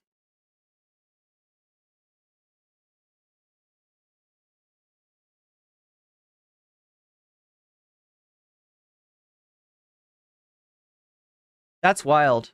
That's wild. Right? I mean, I guess technically, yeah, the vice president communicating with the vice president, I guess that's an official act, but anyway, the immediate job that Judge Chutkan has is to clarify what can go to trial and what can't, said Jeremy Fogel, a former federal judge and executive director of the Berkeley Judicial Institute. Trump would likely appeal her initial rulings, which could cause more delays. Under the indictment, Trump was charged with conspiring to defraud the United States, corruptly obstructing an official proceeding, and conspiring to do so, and conspiring against the rights of the Americans to vote. The trial had been scheduled to begin in March, but was delayed by litigation over Trump's claim of immunity. Chutkan has previously promised to give Trump about 90 days to prepare for a trial once the case returns to her courtroom, with a trial expected to last 6 to 8 weeks. So yeah, again, a lot of what Trump's lawyers do is delay, and that's been like all his life, right? This is a very rich man who has been very corrupt all of his life, possibly been in violation of the law multiple times, and has received very little consequences for that, as rich people tend to avoid those consequences, and through delay of proceedings and arguments of technical dismissing charges on a technicality. A lot of times these guys get away with everything, and when they do get punished, they get punished with a little slap on the wrist most of the time. If Trump wins, he could direct the U.S. Justice Department to end the case. Chutkan, born in Jamaica, was nominated as a judge by Democratic former President Barack Obama. Gained courtroom experience as a public defender. Interesting. That's an interesting, usually it's harder to, advance in your career coming from a public defender. It's a difficult place to be. Representing people accused of murder and sexual assault. Chutkan has previously shown little patience for Trump's delay tactics and his attacks on the criminal justice system. The fact that the defendant is engaged in a political campaign is not going to allow him any greater or lesser latitude than any other defendant in any criminal case, Chutkan told Trump lawyers during a hearing last year. Even before Trump's case landed in her courtroom, Chutkan drew attention for giving some of the Capitol rioters harsher sentences even than those sought by prosecutors.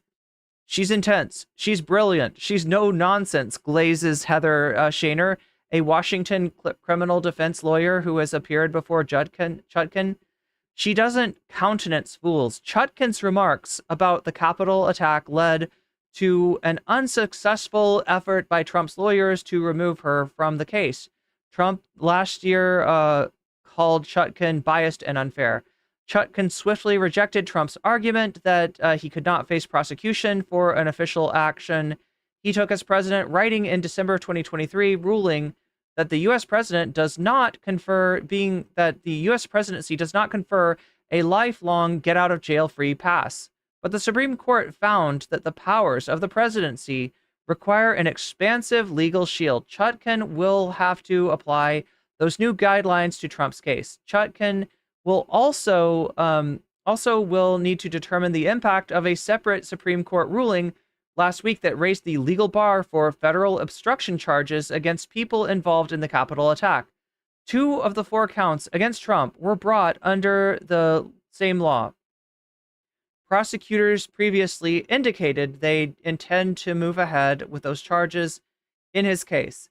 It may be an uphill climb for Trump's lawyers. During last year's hearing last year, Trump attorney John Lauro credited Chutkan, saying she hit the nail on the head while making a point from the bench.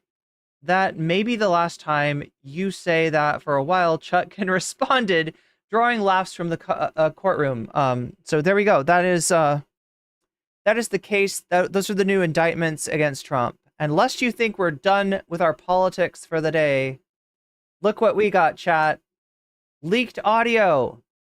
JD Vance's leaked audio.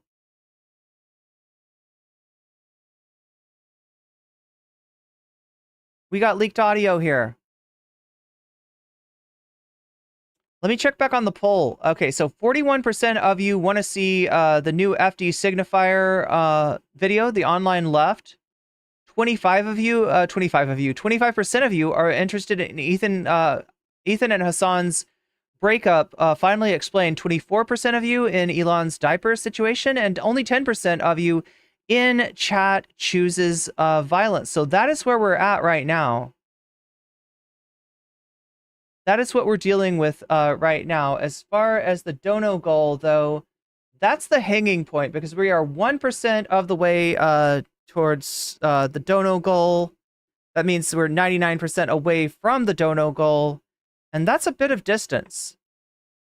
That is just a bit of distance right now. Just like we have a little bit of distance from the top of the hour ad break that I keep on forgetting to tell you is coming up, so I'll let you know now. In 20 minutes on Twitch, there's going to be another ad break. That's an ad break that you can get out of for free or for $6 with a Twitch Prime, or with $6. You can also possibly get out of it by being gifted a sub by somebody giving subs, but you're more likely to get one of those gift subs if you're active in the chat. If you're actually active in the chat. Did we already cover the stream title? I'm sorry, what? No, we did not. We did not. That's a good question. That's a very good question, right? We are going to talk about Vaush being trolled by a certain jReg. And that is coming up. We got some Trump tint, and we got some Vance tint. We got some leaked audio to go over first, right? And that's what I want to know right now. What is this leaked audio about? JP Mandel has done it again. You know, I've spent all day researching for videos and recording for videos, and I just sat down to hang out for a bit. And when I opened Twitter, I saw trending #1, JD Vance teacher comments. And I immediately went, oh God, what did JD Vance say about teachers this time? Does he think that they should all be thrown in a wood chipper? Does he think that they should be paid less? He had to have said something wild, but what he said was beyond my wildest imagination. So I immediately sat down and thought, let's make a video about this, because while these comments came out, JD Vance was giving a speech. Take a look at this clip. Like I said, we've got some great leadership, like Mike Rogers, who are helping us in this fight. We've also got Chairman Pete Hoekstra, who will help turn Michigan red. Where's Pete at? I just want to point out, Pete Hoekstra is a Project 2025 author, one of the many Project 2025 authors that will be a part of the Trump administration. I mean, the overlap between Trump's first administration and the authors of Project 2025 is about 84%. It is an 84% overlap. Here's another clip of JD Vance giving a speech in Big Rapids, Michigan. He says, while Donald Trump is a people's president, Kamala Harris is running on fake joy. I'll break it down in a second. So, while Donald Trump is the people's president and Kamala Harris is running on a fake joy, Donald Trump is going to offer something very, very different. He's going to offer a very real hope for the future of this country. That's original. That's real original. Where did you come up with hope from? Did you just come up with that on the spot, JD Vance? It's almost like you stole that from Democrats. It's almost like that's our entire campaign slogan. But when he said Donald Trump is going to run on something unique, I thought he was going to say narcissism and lies and election denial for a second. Hope that we can reignite our economy and bring back prosperity. Hope that we can raise our kids in secure neighborhoods with safe borders. Hope that we can renew the patriotism that binds us together as one. I mean, it's just so easy to debunk all of this. If you wanted safe borders, Donald Trump wouldn't have shot down the bill that Langford introduced in the Senate. Also, if you wanted our kids to be safe, you would make sure that there are common sense gun control laws. As JoJo from Juris points out, Donald Trump left office with one of the worst economic legacies in our history, and all he ever says now is how much we suck, how much our country sucks. Donald Trump is a pessimist, not a patriot. Everything JD Vance says is so easily debunkable. I'll show you the leaked clip in 1 second, but here's another clip from Big Rapids. Our border, my friends, our border was secure. Overdose deaths were coming down where they had gone up for 15 years. And a lot of people who struggled in my hometown had good jobs and good prosperity, and it happened all across the state of Michigan and Ohio. Again, this is a lie. JD Vance says that overdose deaths were coming down, but I have an article saying fatal overdoses climbed to record highs in 2019, reversing historic progress. And of course, Donald Trump was the president in 2019. The mainstream media does not do fact checks that are this arduous. We make sure to fact check everything JD Vance says so that when something disgusting comes out like this, we know not to give him any charitability. This is an audio clip of JD Vance saying that teachers who do not have biological children disorient and disturb him. Just listen. And I think our conservative idea is that parents and families should determine what children learn, what values they are brought up with. You know, so many of the leaders of the left, and I hate to be so personal about this, but they're people without kids trying to brainwash the minds of our children. And that really disorients me and it really disturbs me. Randy Weingarten, who's the head of the most powerful teachers union in the country, she doesn't have a single child. If she wants... So yeah, literally just attacking people on the basis of whether they have children or not, right? This is something that JD Vance has tried to distance himself from. We saw his interview from ABC over this weekend where he was asked about his childless cat lady comment. He described it as being sarcastic. Now, chat, do you know what sarcastic is? Like, sarcastic is when I'm saying something and I mean the opposite, right?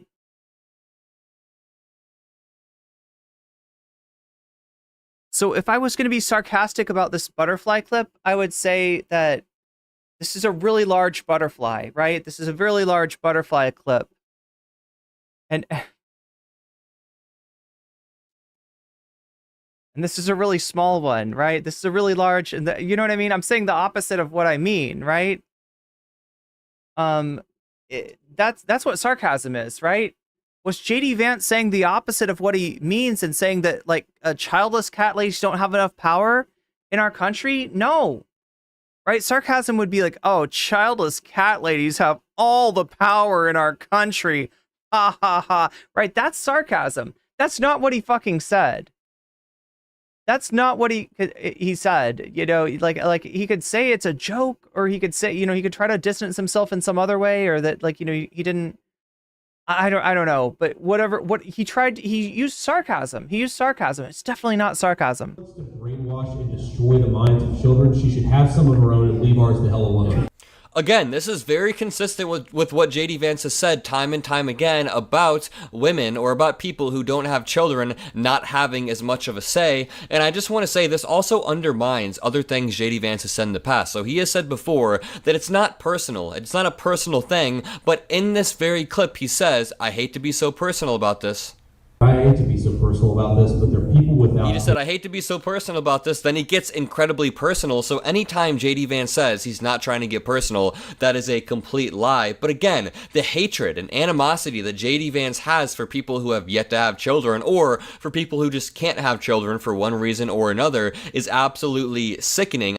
Now, I will confess that in some ways I have a soft heart, ladies and gentlemen. In some ways I feel bad for Kamala Harris.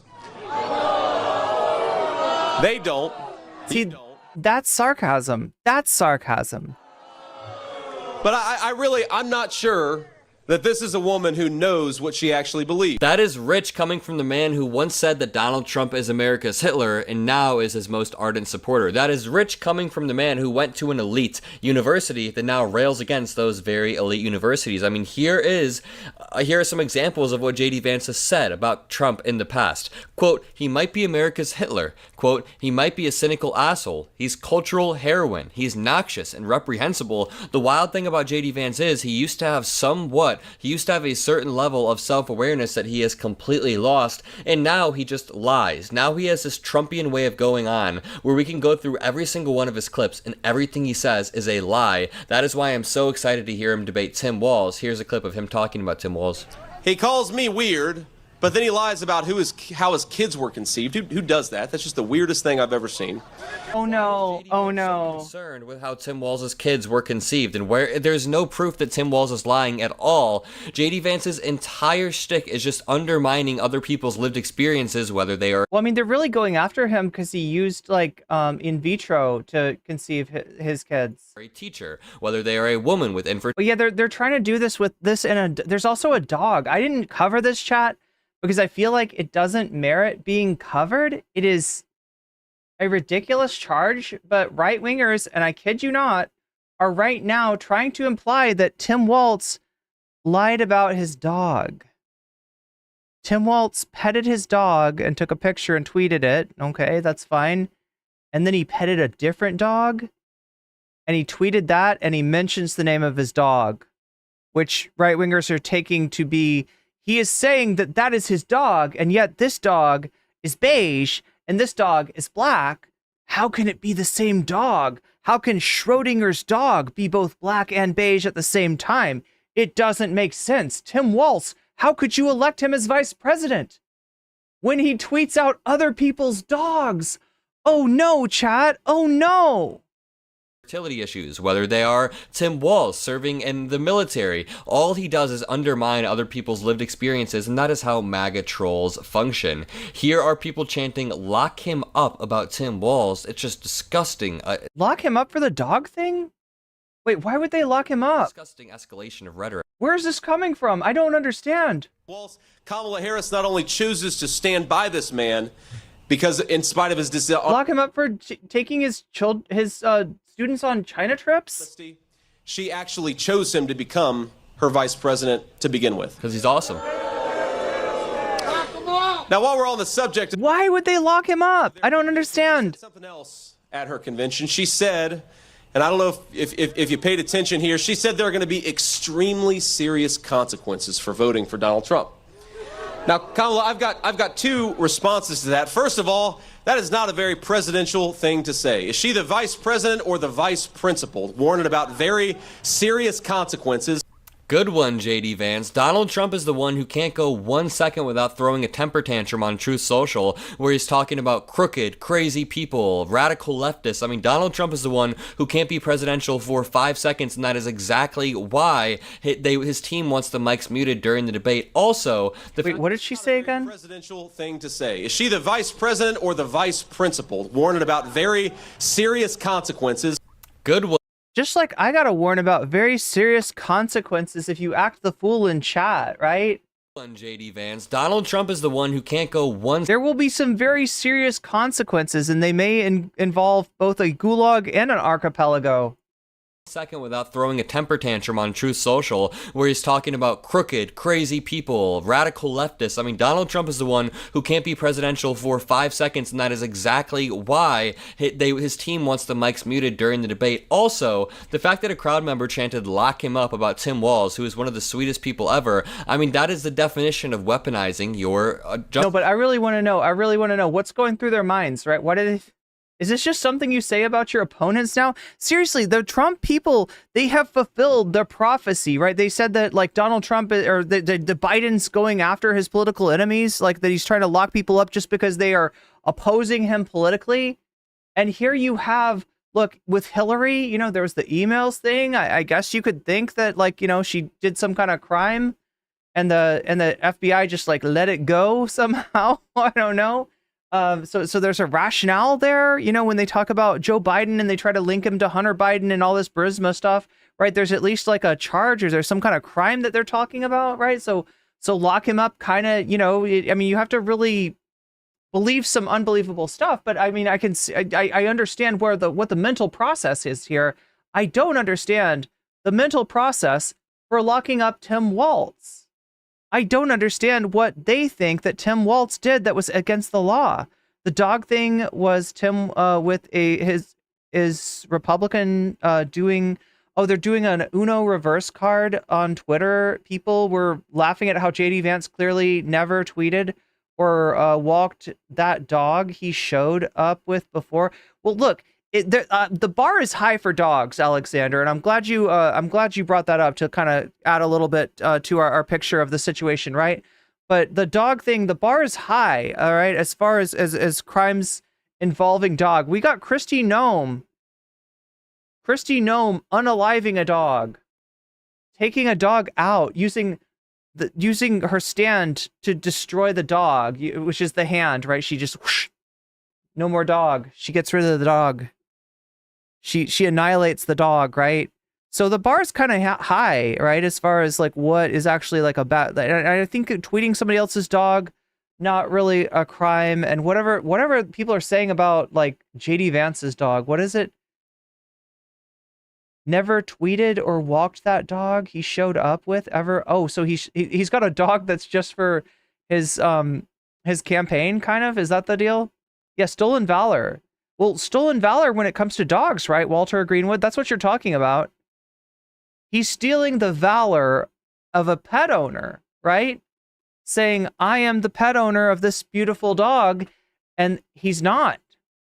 He's not. That's not scout. That's stealing honor. That's stealing valor. That's stealing holler. He's stealing the holler. He's stealing the valor from the holler of Hillbilly Elegy. Whining at people for telling a joke instead of trying to persuade them that she deserves to be their president. I'm sick of people like that. Again, Donald Trump is the one that whines all the time. JD Vance is a shell of a human who is regurgitating talking points rather than actually engaging with any of these topics. The JD Vance of 5 years ago would hate JD Vance. JD Vance then uses this typical Republican line, but it just doesn't quite land. Watch. Now, Kamala Harris has run her entire campaign on the idea that she's joyful. But ask yourself, are you better off than you were 4 years ago? Is this going to be the fake joy thing, Pepsi Man? Yeah, we were in the middle of the COVID crisis 4 years ago. We were all quarantining at home amid mass deaths in America, as Aaron Rupar says. I just want to reiterate, JD Vance is a shell of a human being who only knows how to regurgitate what Daddy Trump tells him to say. He never actually engages with these talking points, and I firmly believe that the JD Vance of 5-6 years ago would be disgusted with the shell of a human being that he's turned into. He goes on stage, and he rattles off a bunch of talking points that Daddy Trump wants him to, and none of them are true. We went through this video and we responsibly fact-checked everything JD Vance said, from his wild remarks about overdoses to stuff that he said about Kamala Harris being more divisive than Donald Trump, and I hope you appreciate that. If you did, all that I ask is that you leave a like, comment a blue heart, hit that subscribe. God damn. Okay, what else do we have here? Some more JD Vance. Yikes. Take a look at JD Vance's net favorable polling averages, or I should say unfavorable polling averages, and Donald Trump is pissed. And so what the Trump campaign tried to do is put JD Vance in front of a larger crowd. So they assembled a somewhat bigger group in Big Rapids, Michigan. It was a disaster. But let's take a look at these numbers. July 18th, the net favorable polling for JD Vance was negative 3.3, and you see that fell to negative 5.3, negative 7.3, negative 9.3, negative 9.1, and now negative 9.7%, and it just keeps getting lower and lower.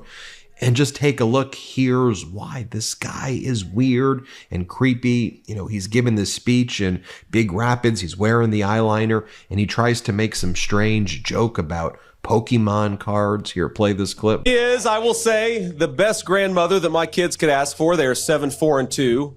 Spoils them a little bit too much. Mom, no more Pokemon cards. In front of 1,000 people, no more Pokemon cards. The kids have got enough. Yeah, JD Vance, you're just not that funny. And then he tries to talk about, I'm going to have what the guys behind me are having. Here, play this clip. I got to get whatever we fed these guys behind me. They're having a good time. Again, JD, not funny, no comedic element at all there. Then here, JD Vance, he's talking about Vice President Kamala Harris, and he says, she's like the vice principal. Here, play this clip. Now, So we already heard this one. Well, I've got two responses to that. First of all, that is not a very presidential thing to say. Is she the vice president or the vice principal? Warning about very serious consequences, whining at people for telling a joke instead of trying to persuade them that she deserves to be their president. I'm sick of people like that.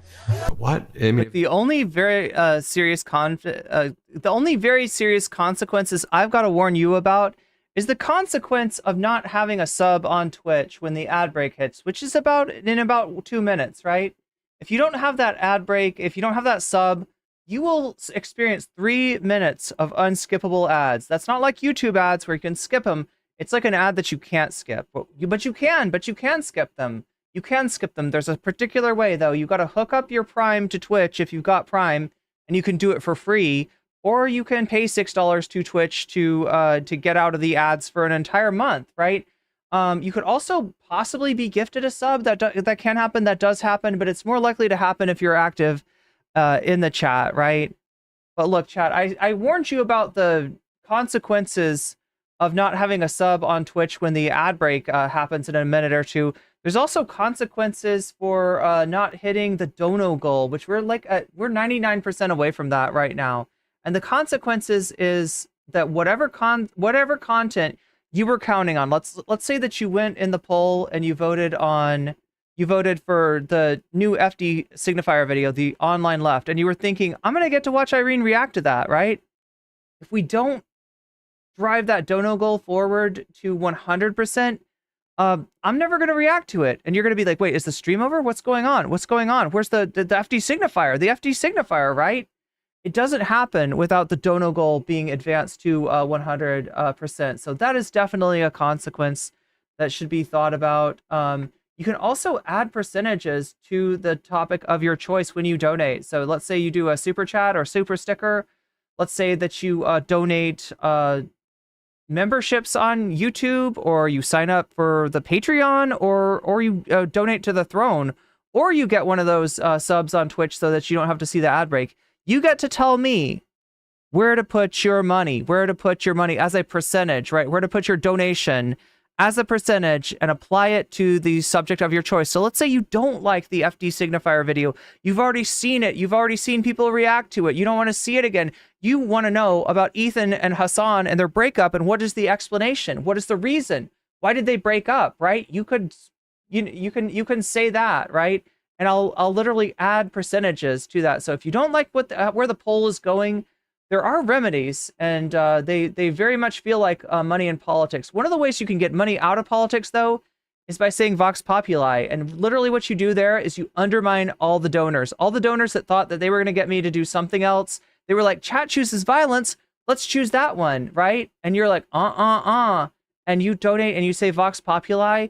You literally cut the feet out from under them and snatch victory from the jaws of defeat and hand it back to chat. If that's the kind of hero you are, you can say Vox Populi. You can say any of these topics you want. Again, the topics are FD Signifier's new video, The Online Left, Ethan Hassan breakup explanation, chat chooses violence. We got more President Sunday to watch, and the Elon diaper situation is wild. Anyway, let's get back to this this Trump and Vance beef. Let's see what this is about, right? Do you think that Trump might replace Vance? People have been talking. People have been talking about the fact that Vance feels like Trump's like son by birth, right? And RFK Jr. is like the cool kid in the neighborhood that Trump wishes was his son, right? And maybe wishes was his vice presidential candidate. Can he change his vice presidential candidate? Can he change horses in midstream? People are talking about it, right? There's even a campaign sign that shows Kennedy's name more prominently than Vance's name. So, I mean, it is a subject of discussion. Whether or not it can really happen, though, we'll take a look into that in just a minute. This guy was at an open mic night. I mean, he would get booed off in a second. Here he is saying that Vice President Kamala Harris doesn't know who she is. Play this clip. Now, I will confess that in some ways I have a soft heart, ladies and gentlemen. In some ways I feel bad for Kamala Harris. Okay, so I feel like we already saw this part. Yeah. It or not, the party of lower income, lower itself to blame. What is this? We are, whether we like it or not, the party of lower income, lower education white people. And I have been saying for a long time that we need to offer those people something and help, maybe even expand our appeal to working class black people in the process. Oh my God, don't go too crazy, JD Vance. Don't go too crazy. Wait, is this a leak? Where did this come from? I advanced it too far, chat, because I knew we'd already seen the that clip from just a few years ago. This is an actual text message from JD Vance to his friend. I'm not surprised by Trump's rise, and I think the entire party has only itself to blame. We are, whether we like it or not, the party of lower income, lower education white people. And I have been saying for a long time that we need to... Okay, look, lower education might be true, but lower income is not true. Any analysis of the voters that vote, you know, for Trump versus Hillary, or, you know, Democrat versus Republican, kind of shows the opposite. And it makes sense too, because the Republican Party, despite the Democrat Party, you know, kind of vying for the affection of the top donors, right? The Republican Party is the one that gives them all that they want. Cuts regulation, cuts taxes, raises tariffs so that regular working people have to pay the price rather than the wealthy people. Right? They're giving them everything they want. And it sort of makes sense that that wealthy people would support this. Does that mean that there's not some lower income people that vote for Trump that vote for Republicans? Absolutely. Absolutely there are, right? But I mean, that feels more like a stereotype than the truth. And any analysis, any demographic analysis I've ever seen does not confirm the assumptions that JD Vance is making here. Offer those people something and help, maybe even expand our appeal to working class black people in the process, or a demagogue would. We are now at that point. Trump is the fruit of the party's collective neglect. I go back and forth between thinking Trump is a cynical asshole like Nixon, who wouldn't be that bad and might even prove useful, or that he's America's Hitler. Oh shit, this is the America's Hitler comment, right? So he is a Republican here. But it looks like he's conflicted about Trump. Is that for... Is he an asshole or is he Hitler? Discouraging. And here, JD Vance then says that really what Donald Trump's campaign is about is joy, and that Vice President Kamala Harris is offering fake joy. Play this clip. Okay, so there's the fake joy thing. While Donald Trump is the people's president and Kamala Harris is running on a fake joy... We've already seen this. About someone who was raped by somebody who was, 14 years old as a victim. Why not allow that person to have an abortion? I've talked to some other legislators about this, and they've met the same people that I've met who've told their story of once this child knew they were in their second or third trimester, and I am that child, that I've talked to those people who were the child of a rape victim, and the bond that those two people made, and the fact that out of that tragedy, there was healing through that baby. It's something that we don't think about because we assume that story. Oh my God. And then JD Vance is obviously very defensive about being called weird by Governor Walz, and then says Governor Walz is weird because he doesn't know how his kids are conceived. Here, play this clip. Now, he lies about everything, of course. He calls me weird, but then he lies about how his kids were conceived. Who does that? That's just the weirdest thing I've ever seen. He said... So yeah, he's bound and determined to attack Tim Walz over the fact that his kids were conceived through in vitro fertilization, right? That's what he's trying to signal. That's what he's trying to do. That's why right-wingers had the sperm sample cups that they were carrying around, and it said JD Vance's full family kit. And the joke was supposed to be it's JD Vance's sperm, which is really potent and really good, unlike Tim Walz's sperm, which wasn't good enough to conceive without in vitro fertilization. Yeah, that's right. That's right. That's right, chat. They are sperm shaming. They are sperm shaming Tim Walz, right? And flexing JD's jizz. I don't know whether it was extracted with a couch or a dolphin or what, chat, but this is Why are you talking about how Governor Walz's kids are conceived? I mean, Governor Walz. Wait, look, Bovine says IUF and not IVF. Intrauterine. Sorry, what are you saying? Did use a type of IVF. He used fertility treatment. And Governor Walz talked about how if IVF was banned, the fertility treatment that he used would not be allowed by law, and the Republicans are blocking. So wait, is that what JD Vance is trying to say? Bills that would codify the protections that provided the fertility treatment to Governor Walz. Why is that something that you're attacking? And then wait, who mixed it up? Did Walz mix it up, or did Vance mix it up? I returned to Vance's fluids. I've showed you this before, but some of the, I guess, JD Vance supporters, like, if you want to know, like... There it is, chat. The full family kit. Who are the people who actually support this guy?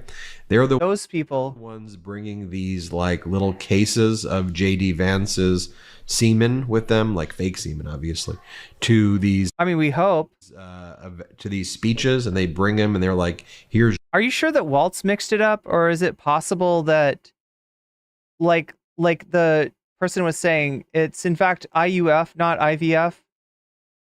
Are you sure that Waltz mixed it up, or is it possible that this is a related treatment and Waltz was going with the terminology that people are familiar with, whereas JD Vance's family kit, because JD Vance is attacking the fertility of Governor Walz, so they're bringing these cases of like fake JD Vance semen to these speeches to show that he is for. I don't get it. I don't get it, and it's weird. Here, JD Vance again attacks Governor Walz and says, Tim Walz shouted, "Even when we don't fight," after Vice. Okay, let's take a look at exactly what chat's talking about. I think I found it. I think I tracked it down. It's going to take a little while to load. Why is that? Oh my God, chat. I'm trying to speed run this stream. It is not going well for me so far. It is not go. I might set a world record tonight. Anyway, chat. Let's see. And speaking of that, Governor Tim Walz and his wife Gwen have been very open about their struggle to have children. Well, now Minnesota's First Lady is clarifying which fertility treatment they actually used. So Gwen Walz says the couple used intrauterine insemination, or IUI, and not in vitro fertilization, commonly known as IVF. So IUI, chat was wrong. It's IUI. No, just kidding. Has really been at the center. I mean, chat was close. Of political controversy lately. Now, earlier this year, a controversy. Yeah, it's hugely controversial. Alabama Supreme Court ruled frozen embryos could be considered children under state law, which temporarily stopped. So I guess the real question is, would Tim Walz's fertility treatment have been affected by the ruling of by rulings like this by the Republican Party's platform of certain Republicans to try to make this illegal. To IVF procedures. Walz's team sent out a fundraising email in March titled Our IVF Journey, and has criticized Republican vice presidential candidate JD Vance for opposing a bill that would have guaranteed access to IVF nationwide. Okay, well, there it is.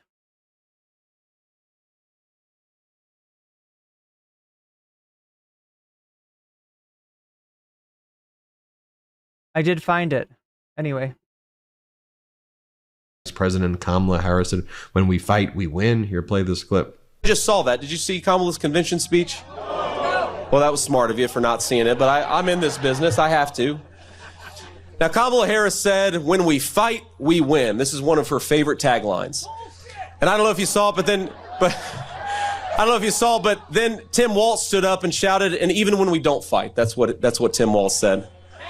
And then he tries to make another really lame joke about Vice President Kamala Harris showing up in a long red tie. Play this clip. In fact, I've heard that for her debate in just a couple of weeks, she's going to put on a Navy suit, a long red tie, and adopt the slogan, "Make America Great Again." I think that's what...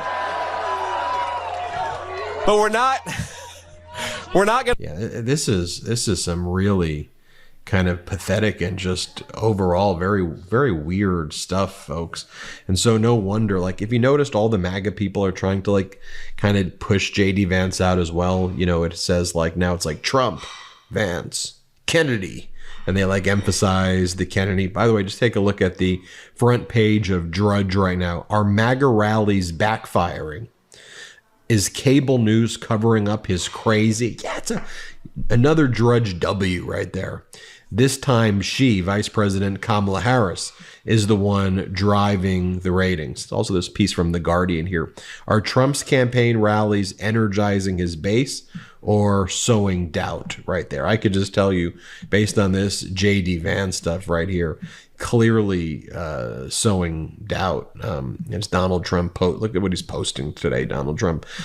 Photos on collecttrumpcards.com with random women who he claims bought his NFTs, which I do not fully think is accurate or real. So anyway, check that out. In good news, JP Morgan says the U.S. right now stands out as the only large economy in the world in which the GDP has risen faster than our estimated 2019 potential growth path would have anticipated. Oh, I got to show you this one too. JD Vance sent this email. I'm writing to you this message, Ben. This could be my final message that I send you. Strange stuff. Strange stuff. I bet. You're telling me, Ben Mycelis at the Midas Touch. You're telling me about the strange stuff. I've got another video for you. This is actually a historian weighing in on the possibility of replacing JD Vance with Robert F. Kennedy. Former President Trump's running mate, Senator J.D. Vance, has been facing backlash over past comments on a variety of issues. Some are speculating Vance may not be the best choice for Mr. Trump's running mate. Republican senators are divided on the pick as well. The question becomes, can Trump change his mind? Presidential historian Rick Collins says he doesn't see Mr. Trump replacing Vance, as he knew who he was getting when he was selected. He says Vance has some early criticisms of the former president, but he is very much on board with Mr. Trump now. Collins says there are a few times in American history where a vice presidential candidate has been replaced. One time was in 1972 when the Democratic nominee George McGovern selected initially U.S. Senator Tom Eagleton of Missouri, and then shortly after he was selected, it was revealed that Eagleton had suffered from depression and had checked himself into hospital a few times in the 1960s, had received electroshock therapy. When that came out, a firestorm was set off. There was great pressure on McGovern to drop Eagleton from the ticket. At first, McGovern dug his heels in, set him behind Eagleton 1,000%. And then a few days later, he dropped Eagleton from the ticket and it was replaced by R. Sergeant Shriver, who had been head of the Peace Corps and brother-in-law to President Kennedy and Senators Robert and Edward Kennedy. Collins says the other time this happened was in 1912 when President William Howard Taft was running for re-election. His running mate, his vice president, James Sherman, died 6 days before the election. And so they had to obviously find a replacement. They picked a fellow by the name of Nicholas Butler. He was a U.S. diplomat, president of Columbia University. And so he replaced Sherman on the ticket. In fact, Sherman's the last vice president to die in office. He died of kidney failure. It really didn't help. Taft was decisively beaten by Woodrow Wilson. Wait. Collins says if former President Trump decided to change his running mate, it would need to be before the Democratic National Convention. Okay. So now this is old. I didn't realize this. This is old. So why is that? Mr. Trump's safest option would be to go back to the list of original contenders, which included Governor Burgum. Collins says there would be a lot of backlash if this happened and would also reflect on Mr. Trump's judgment. Former President Trump's campaign has said Mr. Trump is thrilled with his decision on Vance. Of course they did. Boy, somebody in chat saying, I love the line when Trump met Logan Paul and said, "This is what we're reduced to." I feel the same about the Republican Party. I forget Drudge existed. Yeah, Drudge is pretty old school, right?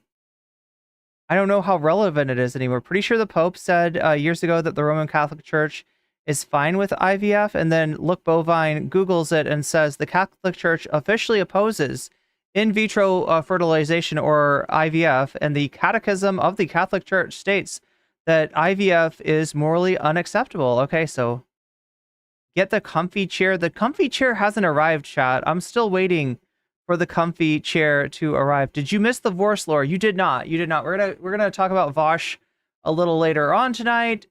Vaush got trolled by a infamous walking political compass meme named jReg, or jReg, I guess. I hate saying J.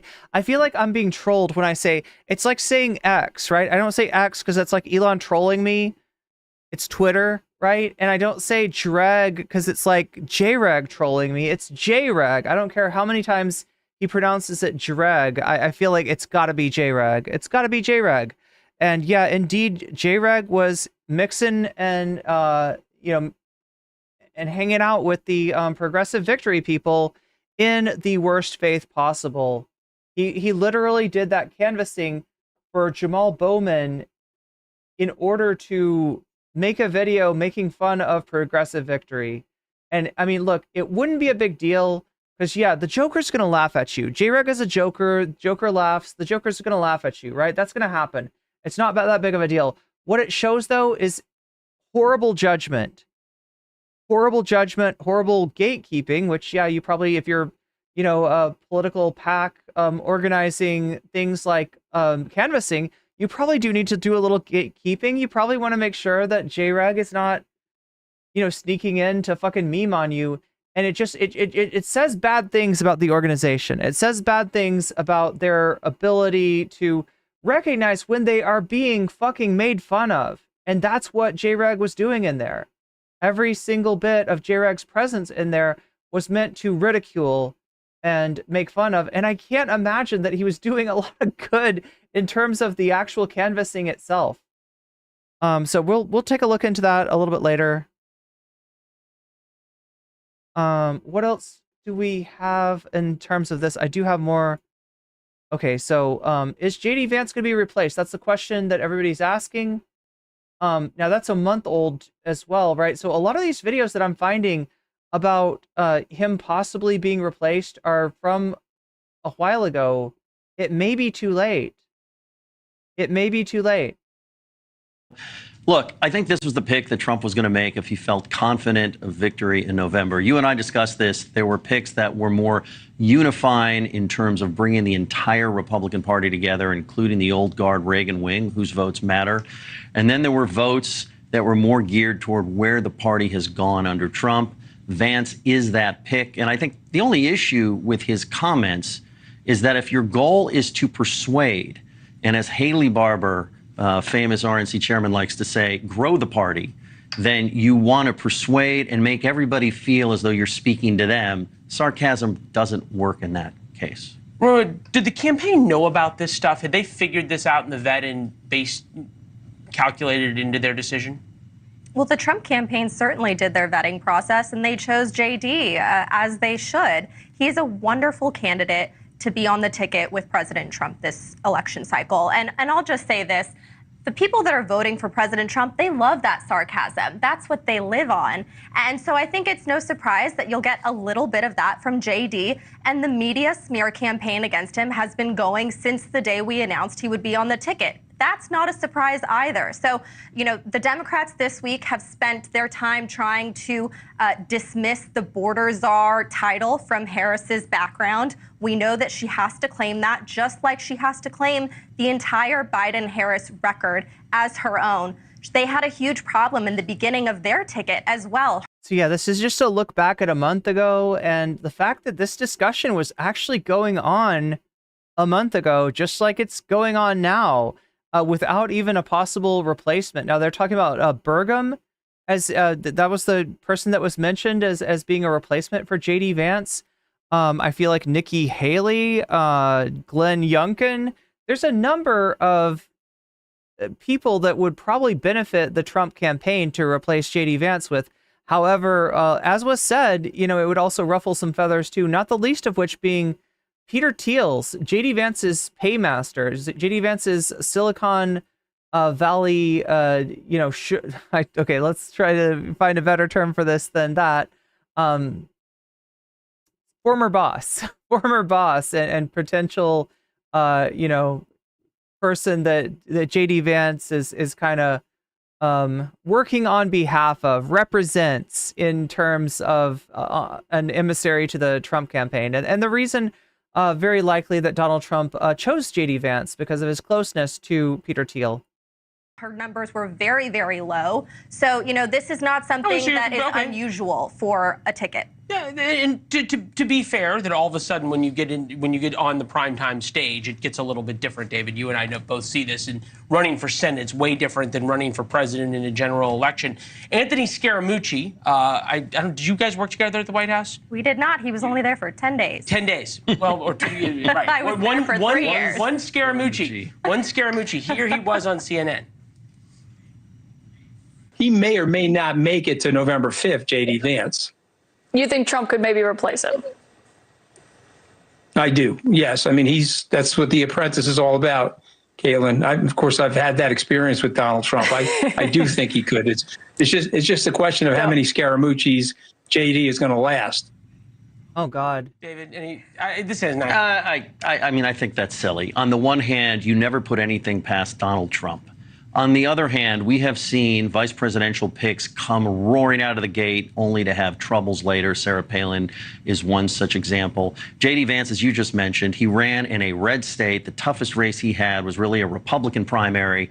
All he had to do in the general election was get known. So this is a brand new experience for him. Oh, he got known. This is a month ago, chat. Remember, they don't know about the couch fucker thing. They don't know about like JD Vance's, like how bad his approval rating ends up being. They don't know any of that stuff.